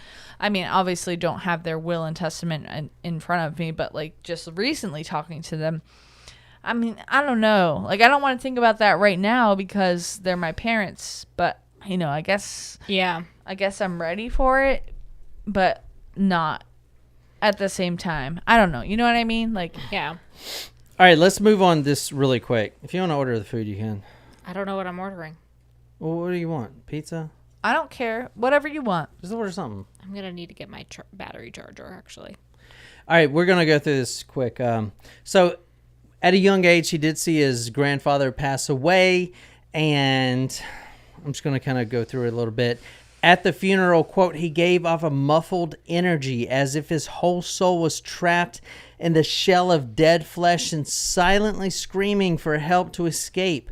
I reveled in that energy secretly. I found there the same pleasures that I felt when I looked at the sides of the garden of torture. So in that funeral home, I died and I was born again. He met the Reaper and the Reaper became his companion. And from then on, he would never be the same. He gets into black metal and death metal and stuff like that. But for him, death metal, the lyrics of, oh yeah, murder, brutalization. That's death metal, right? To him, it was just a bunch of normal people trying to let others know that they're outcast. For him specifically, he is obsessed with death, and he is the real deal. He would find himself in cemeteries at a young age. He spent most of his teenage years inside cemeteries. The Père Lachaise cemetery where Jim Morrison is buried, he would go into the crematorium. He would... He would go into their crematoriums of all these cemeteries at night. He would spend hours there. He would meditate. He would meditate in these crematoriums by the dead bodies. He just felt comfortable there. Quote, I felt their invisible presence, a muffled vibration of cries of suffering. It teleported him back to his phantasm days where he was the Undertaker. That Undertaker, unlike most of kids in America, that the Undertaker scared and gave him nightmares. That Undertaker became his confidant. He started reading these horror fanzines and these death metal fanzines and stuff like that. He started spending time in cemeteries. He says about one cemetery, he would spend all of his night there. Quote, I felt extremely good in this little crypt and sat down cross-legged, stretched out, and leaned against the altar. I felt in the depths of my guts a benevolent presence while remembering the Grim Reaper who took me under his wings in the small funeral home where my grandfather rested. At this point, he gets into Satanism. He finds that the devil, Lucifer, the Lord Satan, is his only friend. He starts worshiping in the Louvre in Paris, which, Nicole, have you been there? The Louvre? Yes, I have. I have not. In the Louvre in Paris. I need to renew my passport. I've never been to France. In the Louvre in Paris, there is this statuette. It's very small, 6 inches. That's what she said. If I can, well. Touche, Jen. That was a good one. I know. John wishes he thought of that one. No, I wish I was. If that's 6 inches, then I feel fucking terrible. Please, I'm sure you are more than average. Well, are you measuring from the base or? Okay, let's not talk about your penis. I don't want to know your penis size. Like that's between you and length. Stop it! Enough. You underestimate yourself for comedy. I know he really finds it hilarious to do that. I don't know why, but whatever. It is what it is. Hey, like I said, missionary, bro. I can fucking dominate missionary, yo. You shouldn't worry about dominating for your own sake. No. Hold on, time out. She loves it. You need to know what your wife wants and how to make that better. Don't worry. I know what I want and I know how to get it. That's all that matters. What the fuck does that mean? Yes. I'm fine. Don't worry about me. What do you mean? I'm not worried about you. I'm worried. I'm fine. I'm going to see you on Joey Greco. No. Not me. I'm damned if I say something and I'm like, because it's on the internet forever. Because at the end of the day, like, man thinks that he's so powerful, but woman is actually the master of everything. Oh my god! So you need to. Oh my god! As long as you're good, if you're good, then he's good, and that's all it needs to go. Don't y'all make like 20% less than men doing the same job? Yeah, but that's because they're inadequate at what they do in the bedroom. Women are inadequate. Thank you. You proved my point. This is Pazuzu. Oh, remember when we did that Pazuzu episode? Yes, that was a great one. The hoarder. Yeah. So Pazuzu, well, that guy's name was Pazuzu Algarad. This is the Pazuzu. He is the devil. He's tiny. He is the Assyrian devil. I don't think he's the devil, like the devil you think in Christianity. From what I've learned and what we're going to cover on Johnny Llama once I research it, Pazuzu was the oldest demon. So think about to like Lovecraft. Oh my god, I love Lovecraft. But he talks about these old gods, the old ones, you know, the great old ones. Pazuzu before Lucifer? Pazuzu was the first one here on Earth. The old demon has been here forever type of thing. So, Wolfie says, he's the perfect size to rest on my shoulder and whisper in my ear. Wolfie, you should... That's amazing. Wolfie, you should get a devil and an angel on each shoulder. Or is that like... a tattoo? Yeah, like tattoo. Have we been talking cool. to her about tattoo ideas? I'm going to start my own tattoo shop. What are you going to call it? That means you need to be tatted up. Like, never go to a tattoo artist who does not have tattoos. That's a good point. It's like, don't go to a chef if he ain't a little chubby. You know what I mean? Yeah. Yeah. Don't go to a prostitute if she doesn't have semen dripping Oh out my of her pussy. God! What is wrong with you? I've read this book. What book? This is all in your head, John. He would go to the Louvre, In my head. and he would go to the Louvre and pray to Pazuzu. So, do you have a quote that says, "I had for a long dream. time"? I had a dream. I had for a long time set myself the goal of going to pray to it, just as pilgrims go to Lourdes or Lisieux. This emaciated evil icon touched me far more than the classic European representation of the prince of this world. He knew that he, Satan, had always watched over me. More than in my heart or brain, it was in my veins that I felt the presence of Pazuzu, the demon of pestilence, scourge of the human race. This guy is fucked up at 12 years old. Quote, I succumbed to the poisonous attractions of devil and death worship. I became a Satanist without ever listening to black metal in my life, and even before having read Anton LaVey's Satanic Bible. I was a demon worshiper. He didn't have access to all this stuff. He didn't know. He just knew he was just fascinated with death ever since his father brought home those photographs of those tortured people. His first experience was in when he was 7. Well, one of his first experiences of this in 1989. He was 17. January 24th, something big happened. 1989. Ted Bundy was getting executed, and he was so enthralled already with the serial culture. He would buy the new true crime books that are out, just like you assholes in live chat, like, give me more true crime. He would buy these photos with the shocking photos in the middle. I get all the old true crime books are like that. Now with 8 shocking photos in the middle. He would You buy sound like you're advertising a books. Now with photos. He would buy these. Quote, the most touting title shamelessly unveiled Polaroids of bound and gagged victims taken by the murderer before the killing. I had a difficult time hiding my erection when I brought these books back to the register to buy them. He started self-harming, not only self-harming, but drinking his own blood. He would tear off his own scabs and, quote, play with them under my tongue. He would drink his own blood. He went to watch a film called Rampage, which was based off Richard Trenton Chase, the San Francisco vampire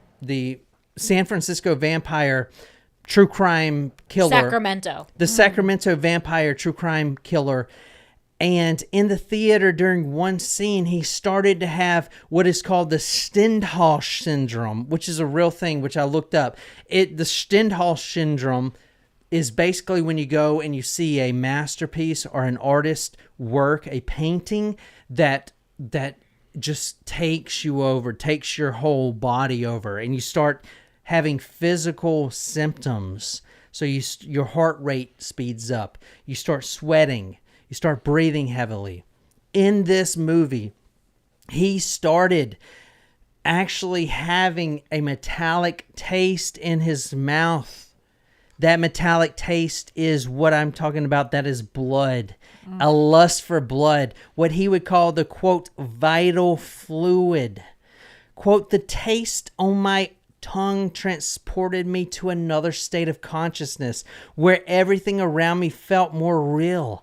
I didn't even feel pain anymore, crowded out by the carnal pleasures that the sight of my own blood brought me. He started thinking about fictional deaths. He wanted to shoot up his school. He wanted to be a mass killer. He wanted just to take all the girls that looked at him and all the popular girls and just brutalize them. And he started thinking about all of this stuff. Once a girl at Palace Video looked at him kind of condescendingly when he brought all these horror movies to rent, Hellraiser, Halloween. Can you read later when I came back to my room? Later, when I came back to my room, I imagined myself invited to her home to see what other videos she had to show me.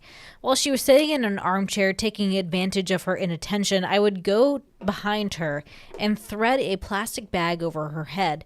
Then I squeezed hard. Rita reared up like a horse, and I sped the work of death by crushing her larynx with my hands. Her body gave way and softened. Her eyes stared lifelessly in the distance. I lowered her panties and penetrated her before her body became too stiff. So he's thinking this, and he's a teenager. This is not good. This is not a routine thought of a teenager. I'm going to assume no. Yeah.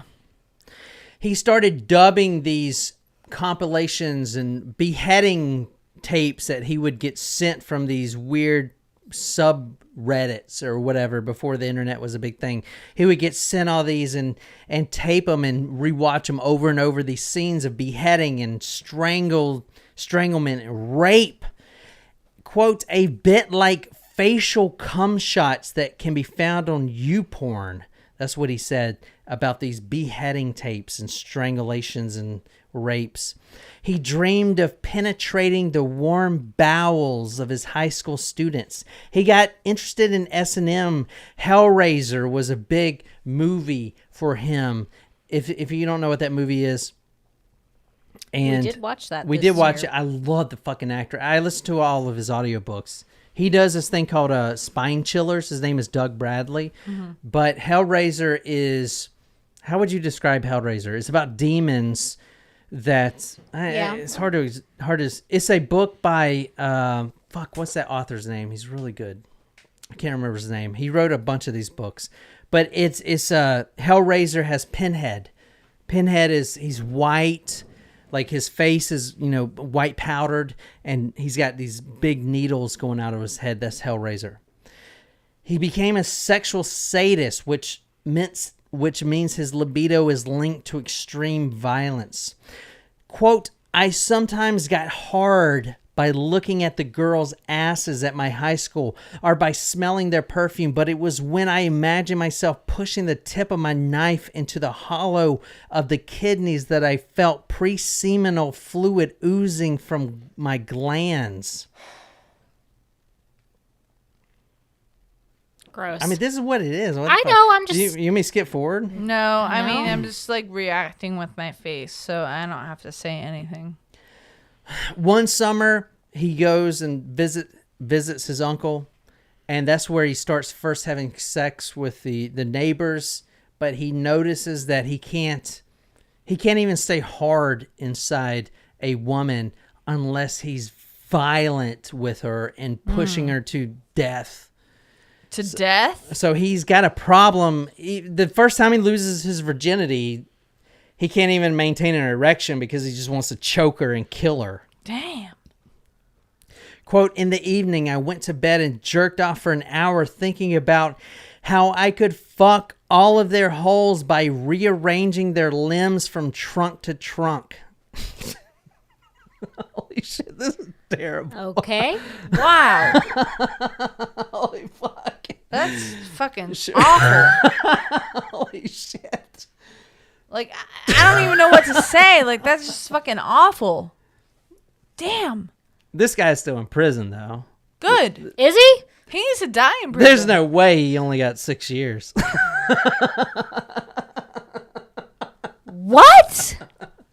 What? I mean, he did say earlier that he wanted to interview him, so I was curious how that was going to happen. I mean, you could call into a prison. Beep, boop, boop, boop, boop. Hello. This is the press speaking. The press. Let me tell you about this guy. He is now an author, a painter, true crime writer, under a different name, of course. He even launched the signature Bun Dildo, a sex toy for Ted Bundy fans. He also stole several toys. This guy's probably rich as fuck now. Oh, yeah, he's rich. He's got a lot of true crime books. They're really good. I want to read them all. What is his pen name?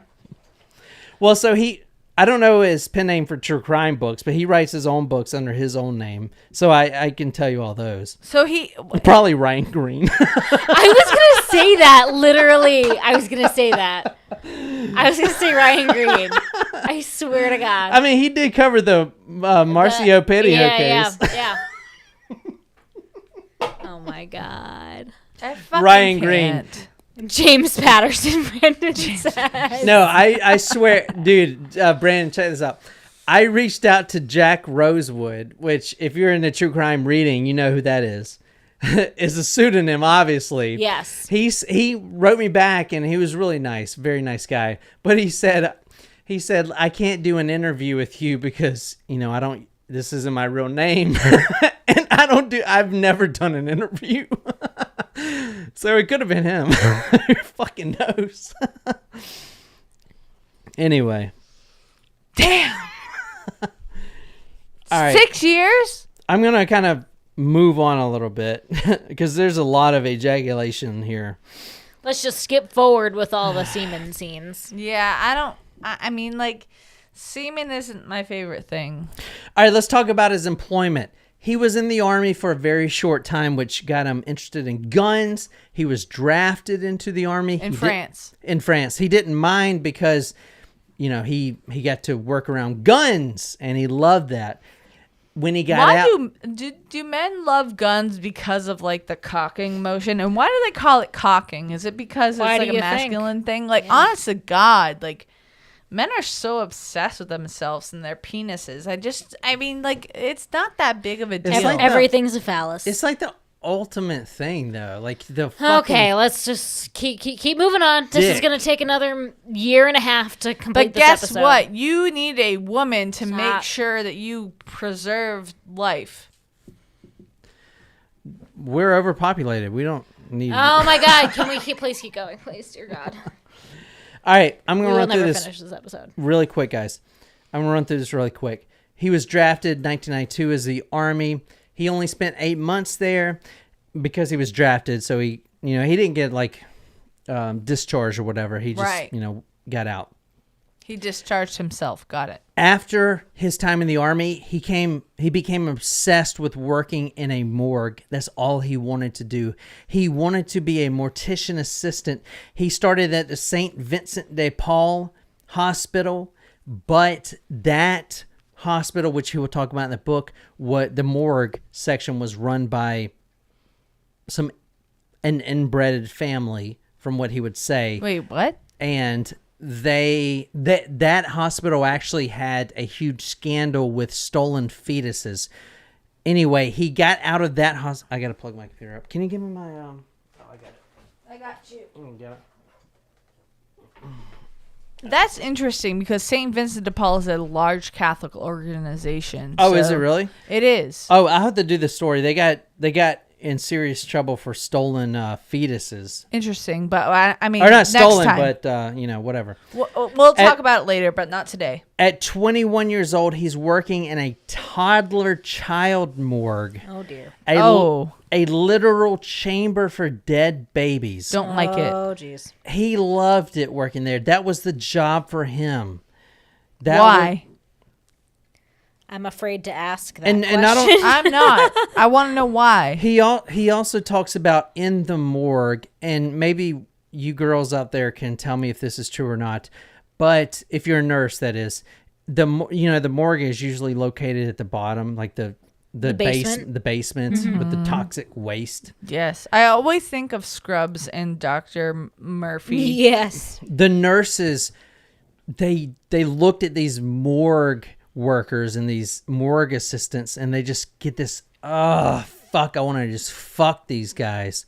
The morgue assistants? So he's not me. The reason I'm saying that is he has had sex with a ton, like in the book, a ton of nurses in the morgue, right by the dead bodies, right by the autopsy tables, right on top of the autopsy tables. No.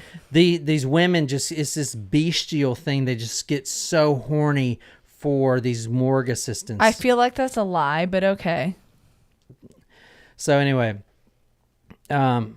quote, 2 weeks before Halloween, here I was, a happy father of 2 beautiful fetuses that I was keeping inside a large box stored in the cellar. So he would steal these fetuses and display them in his apartment, and now he's a happy father. Can you read the one that says the specimen was... Wait. Before you read, he was a happy father of 2 fetuses. Yeah, in his apartment, when police arrested him, the search warrant, and it didn't come out fully because they didn't want to shock the nation of France, but they found bones, they found fetuses in jars, they found limbs. It was a Jeffrey Dahmer type situation. They found all this stuff in his apartment. He had bones. They thought he was a serial killer. And not just because he has the word serial killer tattooed on his arms. They actually thought the bones, they were his victims. He worked in a morgue. He would steal these. And I'm going to tell you what he was... So, wait, but he had fetuses and he would say he was a father of if they were the unborn? No, he had 2... all right, think about Frankenstein. Because this is exactly what it is. The jars, they're yellow liquid... Formaldehyde. The fetuses are floating inside these jars. That's what he stole. He stole these jars. He worked in a toddler morgue. He had access to these jars. One day, he just decided to put these jars in his bag and take them and display them in his apartment. And he would take them out. He said in his book he would play with them like chicken wings almost, kind of like moving their arms. One time one broke off. Like he would say you're the father of those. Yeah, he was the happy father of, quote, 2 beautiful fetuses. This story's fucked. I don't know what you're going to say. This guy is fucked in the head. I don't want you to explain. I just don't understand. And he is also out of prison. The specimen was relatively large, and I estimated its growth to be of 8 months. By what mystery of the afterlife, I don't know. One of his hands had detached from its arm, and it was floating on the surface. I picked it up and wrapped it in paper towel because I wanted it to be dry so I could wear it as a talisman around my neck. Wait, what the fuck? He started meditating. Oh, meditating is really good, guys. Really good. Yeah, sure. Breathe in. A little bit different in this situation, though. Breathe out. This gives corpse pose a lot of new meaning in yoga. He's meditating and kind of releasing all that bad energy, albeit in, quote, front of 2 fetuses placed on each side of my Baphomet plaque. Baphomet is the goat. You know what a Baphomet is? Yeah. The goat. What is it? Goat? Devil or whatever? Yeah. The horns and whatever. Child's pose to corpse pose, Brandon says. Oh, God, dude. Fuck. Yo, bro, you would get... That was good. You would get fucking canceled, yo. No, let me hear you. No. Seriously? No. Seriously, No. what we're talking about... No. I'm cutting you off. Go. Cut that bitch off. I'm going to cut you the fuck off. One more shot, yo. Just call me a bitch. No, we don't need another shot. We're almost done. Jizz You a finish fucking this. puss. Tampon in your puss. I'm not on my period, All right, so no. Stop it. I'll do another shot. You give me another shot. No. I'm not need giving another either shot. of you one. We Stop. don't need one, Stop. but I could Fine. do it. Quiet, both You're a of little you. puss. It's fine. It's all right. Oh, you just made your wife mad. Oh, shit. That's the first time. Not. Oh, shit. That is fucked up. I should not have said that. No, you should not have. Yeah, well, I usually say things that I don't think about. Can you continue on with the story, please? He would write on a parchment paper, and he did this a lot. He would pledge allegiance to Bilal, Pazuzu, Ahriman, and Lord Satan. He would clench this paper and would cut himself so the paper soaks in blood. And he asked Satan, Lord Satan, please let me have a full-time job in the morgue. And if you do, quote, And lo and behold, he did. in exchange to sacrifice the soul of several girls on the autopsy table. It would be so easy to take a girl that is horny for me because I work in the morgue, fuck her right there on the autopsy table, and then cut her up and then mix her bones in with the other bones. No one would ever know to look there. Can you read the one that says my fantasy? Ooh, this is the stories you guys want. Do you fucking My fantasy was What's the reading I was talking? My fantasy was to decapitate a nurse alive and feel her blood squirt down my throat. The thought made me hard, and I masturbated in front of the altar until I came. My sperm landed on the pact, on a candle, and on one of the jars. I came out of the cellar with a feeling that my prayers had been heard. Brandon, why are you watching this? You're like a family man. What are you doing? What are you doing? Brandon, why are you on here, bro? You seem like such a great guy. He's got to be a male presence in the female populated true crime world, and I appreciate him because he is a good guy. Brandon, you do seem like a good dude, man. But I mean, you do have a whole family and lots of kids. That is weird.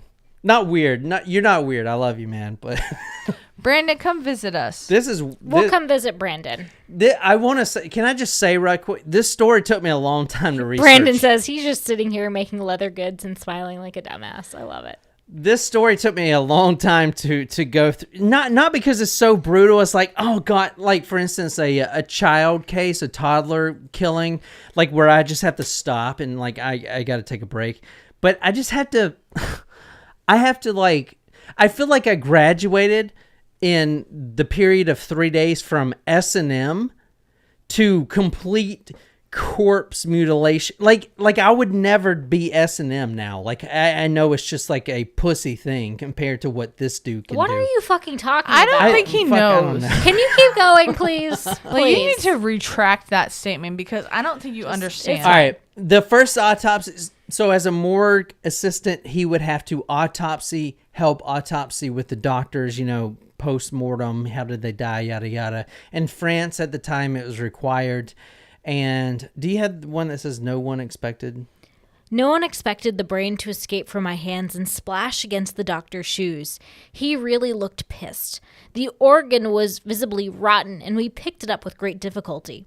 I had before me the tangible proof of God's malevolence, he who thanks his most fervent believers by liquefying their neurons. The devil is much more generous, he who granted me with a phenomenal erection at the sight of this post-mortem carnage.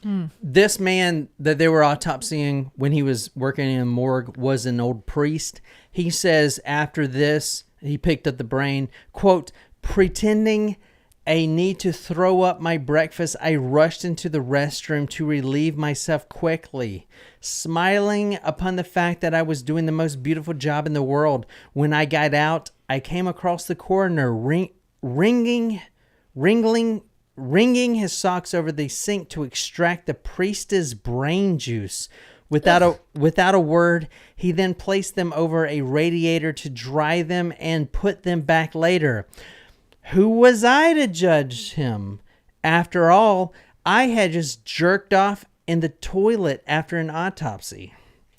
Fucking nuts. Holy shit. My computer just died. Oh, damn. Shit. All right, let's talk about drinking blood. Since he was working in the... Did you order the food? Yeah? It's on its way. Working in the morgue, he had access to blood. When they drain the blood of a cadaver, they put it into 3 different sections, different bags, if you will. There was a red blood cells only bag, there was a platelets bag, and a plasma bag. He would, on average, be stealing 2 to 3 bags a week of the red blood cell bags, and he would place them in his refrigerator. Quote, sometimes I would open one up and suck that cold blood straight from the bag while watching a horror movie on TV, like I was sipping a can of beer. I was so detached from reality that I did not even realize that this would probably freak out anyone who would witness it. Does this remind you a lot of Richard Trenton Chase? He started blending up rabbits. We remember penis straws, rabbit blood, whatever. He was detached. This guy, Nico, he put it as you will. Why is he out of prison? Because he obviously has a mental illness. He is so fucking detached from reality. He is but safe to walk around in society. He is opening up He is opening up a bag of blood that he has stole from the morgue. And while watching TV, he's sipping it cold. It was stored in his refrigerator. He's just drinking it cold. He found that drinking it made him immensely powerful. He started working out and his muscles just bulged. It got me thinking, God damn. Nope. I mean, Nope. fuck. The autopsy room that he worked in was also a meat factory. Oh, no. I don't like that meat factory. Quote, pieces of meat are often found under the table and in the sink siphon. So he's already drinking the blood, and you got to remember he's working in this morgue a lot of the times by himself.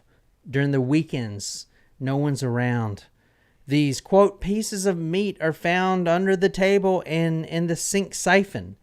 The medical examiner comes in there and cuts them up, puts the big Y shape in their chest, takes out the organs, replaces it with newspaper type of shit. Mm-hmm. You know what I'm saying? Meat gets everywhere. Human meat. Gross. Quote, pieces of meat are often found under the table and in the sink siphon. So he started to eat it. Eat it raw. He would cut slivers of it. He would tell psychiatrists that the corpses on the table started ordering him to consume their meat. This is fucked. Yeah, I would say Seriously. so. He likens this to Christ during communion. What does Christ do? He drinks blood and eats human flesh. What's so different from Actually doing it? Do you have one that says, I cut thin? I cut thin and long slices from which I scratched the excess rind off. Sometimes the slices looked like juicy steaks, and I would bite into them without bothering to cook them beforehand in order to feel the consistency of the cold flesh between my teeth. I caressed the fibers with my tongue before slowly chewing this human meat. This systematically sparked a sexual desire that I could have relieved by masturbating over the open wound of the person that I was eating bits from. Jen, are you even listening to this? This is fucking terrible. I am. I think she's blacked out at this point. No, I'm not blacked out. I'm Can you listening. hand me the whiskey? No. Let's take one more shot. No. We didn't even take one last time when I Stop called y'all it. pussies. I did. it. I drank the whole thing. You drank You're a half fucking of it. puss, dude. Oh, I drank half. Fuck puss. You drank half and then drink again. I'm listening. I had to research this story since Tuesday. This has been in my head since Tuesday. Okay, well then let's get it all out. I'm almost done. That's why I want a shot. Nope. One more shot before I'm No. done. This has been in my head since Tuesday. Masturbating over corpses, cutting slices. What the fuck? That's why I need a shot. I'll chug this beer if I ain't gonna get a shot. Okay, fine.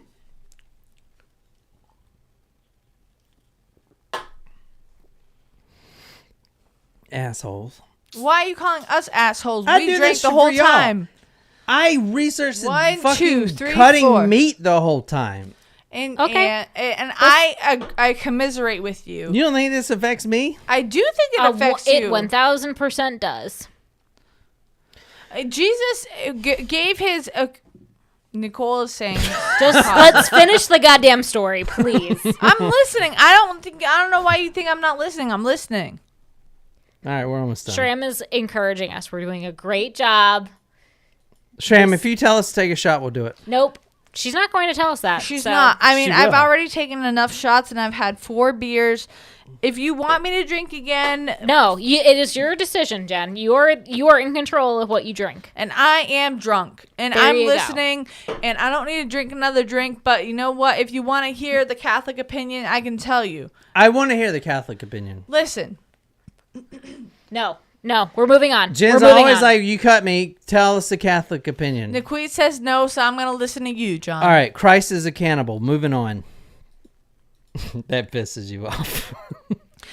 No, Here it doesn't piss me off because listen, Christ is not the cannibal because he is not the cannibal. He would be eating himself. Correct. He is saying this is my body, this is my blood. He is not saying that he is eating his own body and he is eating his own just blood. everyone kinda. else. His disciples are cannibals. Kinda.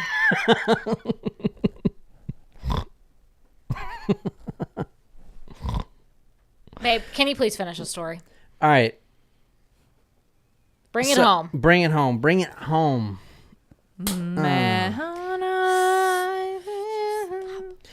The consumption of red blood cells and eating human meat resulted in a considerable increase in muscle strength. When he was in prison for his 10 years in prison. Well, no, excuse me. 6 years in prison. When he was in prison for 6 years, he used his muscles, which were bigger than his thighs. His biceps were bigger than his thighs. No one's going to fuck with this guy. No one's going to fuck with him. Those, quote, legendary proportions came from drinking these red blood cells. It increases sex drive. In the book, he talks about screwing all these nurses in this morgue right by a dead body. They fucking wanted it. They needed it. And he just screwed them and then would choke them. It's so bestial. But it improved his muscles to legendary proportions. And then he started to steal the urns. It was, there was a crematorium. He started to steal the urns and some of the powder, the grinded up calcium that once was a human. He started to put it into protein shakes. He would call them the cannibal shakes. The consumption of human ashes with protein made his muscles just bulge. When I waited too long to indulge in my cannibal meals, I experienced a decline in shape that I couldn't explain otherwise. I had begun to cook the pieces of meat that I had cut from the dead. I seasoned them with salt and pepper and accompanied them with brown potatoes and béarnaise sauce. If I had to compare the taste to that of another animal, I would choose horse meat, fibrous with a pinch of iron, hard to chew with a very pronounced sweet aroma. The chewing, and this is important. If you watch the movie Silence of the Lambs, most importantly the TV show Hannibal, because they really dive into this. But do you ever see, when you see Anthony Hopkins or the guy that played Hannibal in the show, he doesn't rush his dinner. He doesn't just, I'm gobbling it down. He tastes the meat. Succulent. It goes down his throat. As a cannibal, what I found out in this book, if you're eating the human meat, you want that feeling to last. It goes in between your teeth. The blood soaks in between your teeth, and it gives you some sort of power. The chewing was the most important thing. It puts him in a trance-like state. Quote, by feeding on humans, I was leaving mankind for good, and I was rising far above it, end quote. That is a badass quote. Man. So,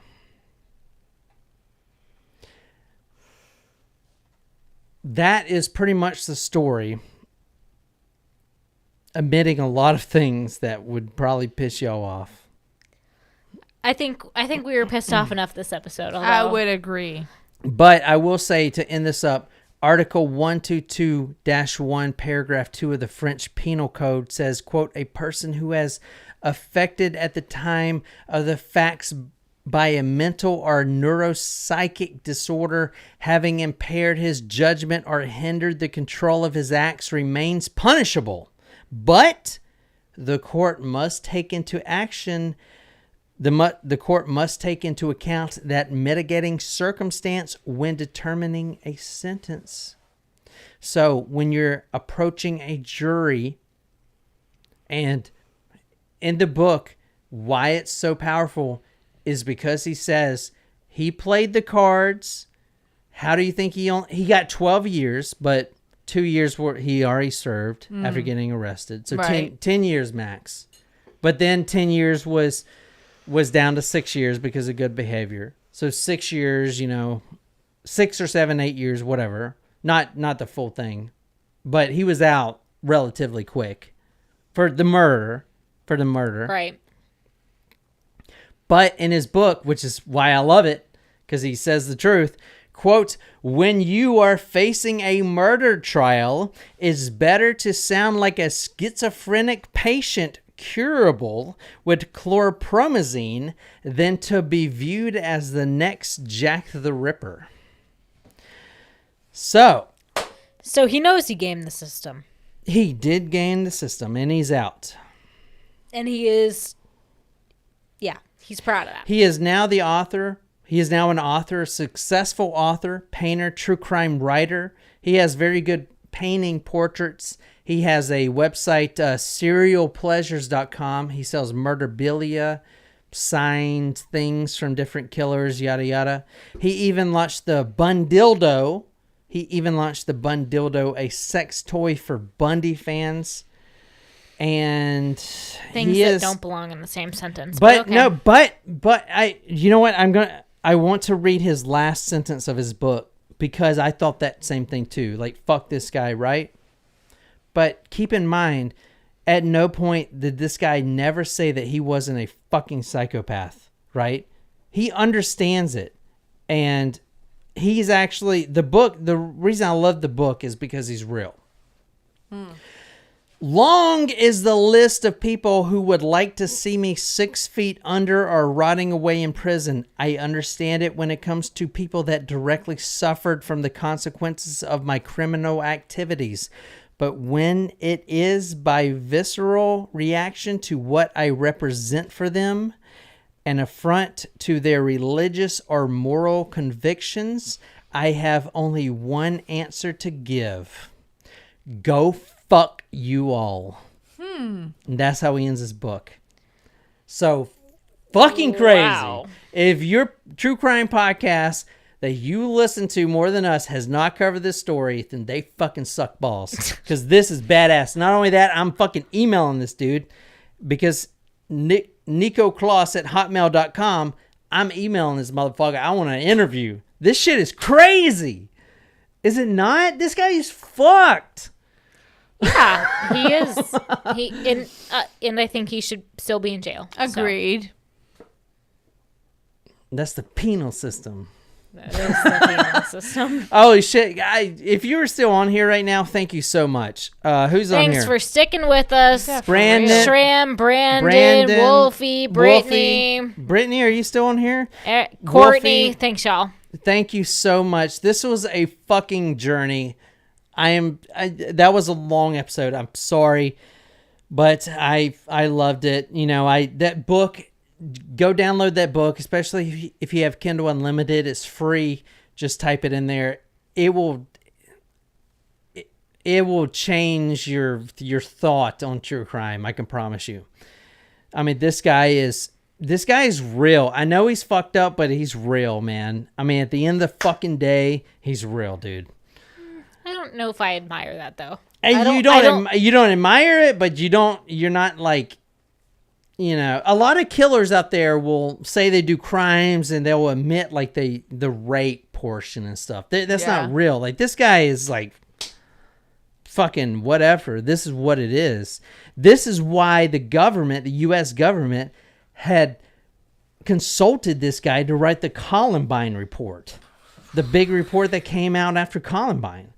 Because, this guy's going to fucking tell the truth, Yeah.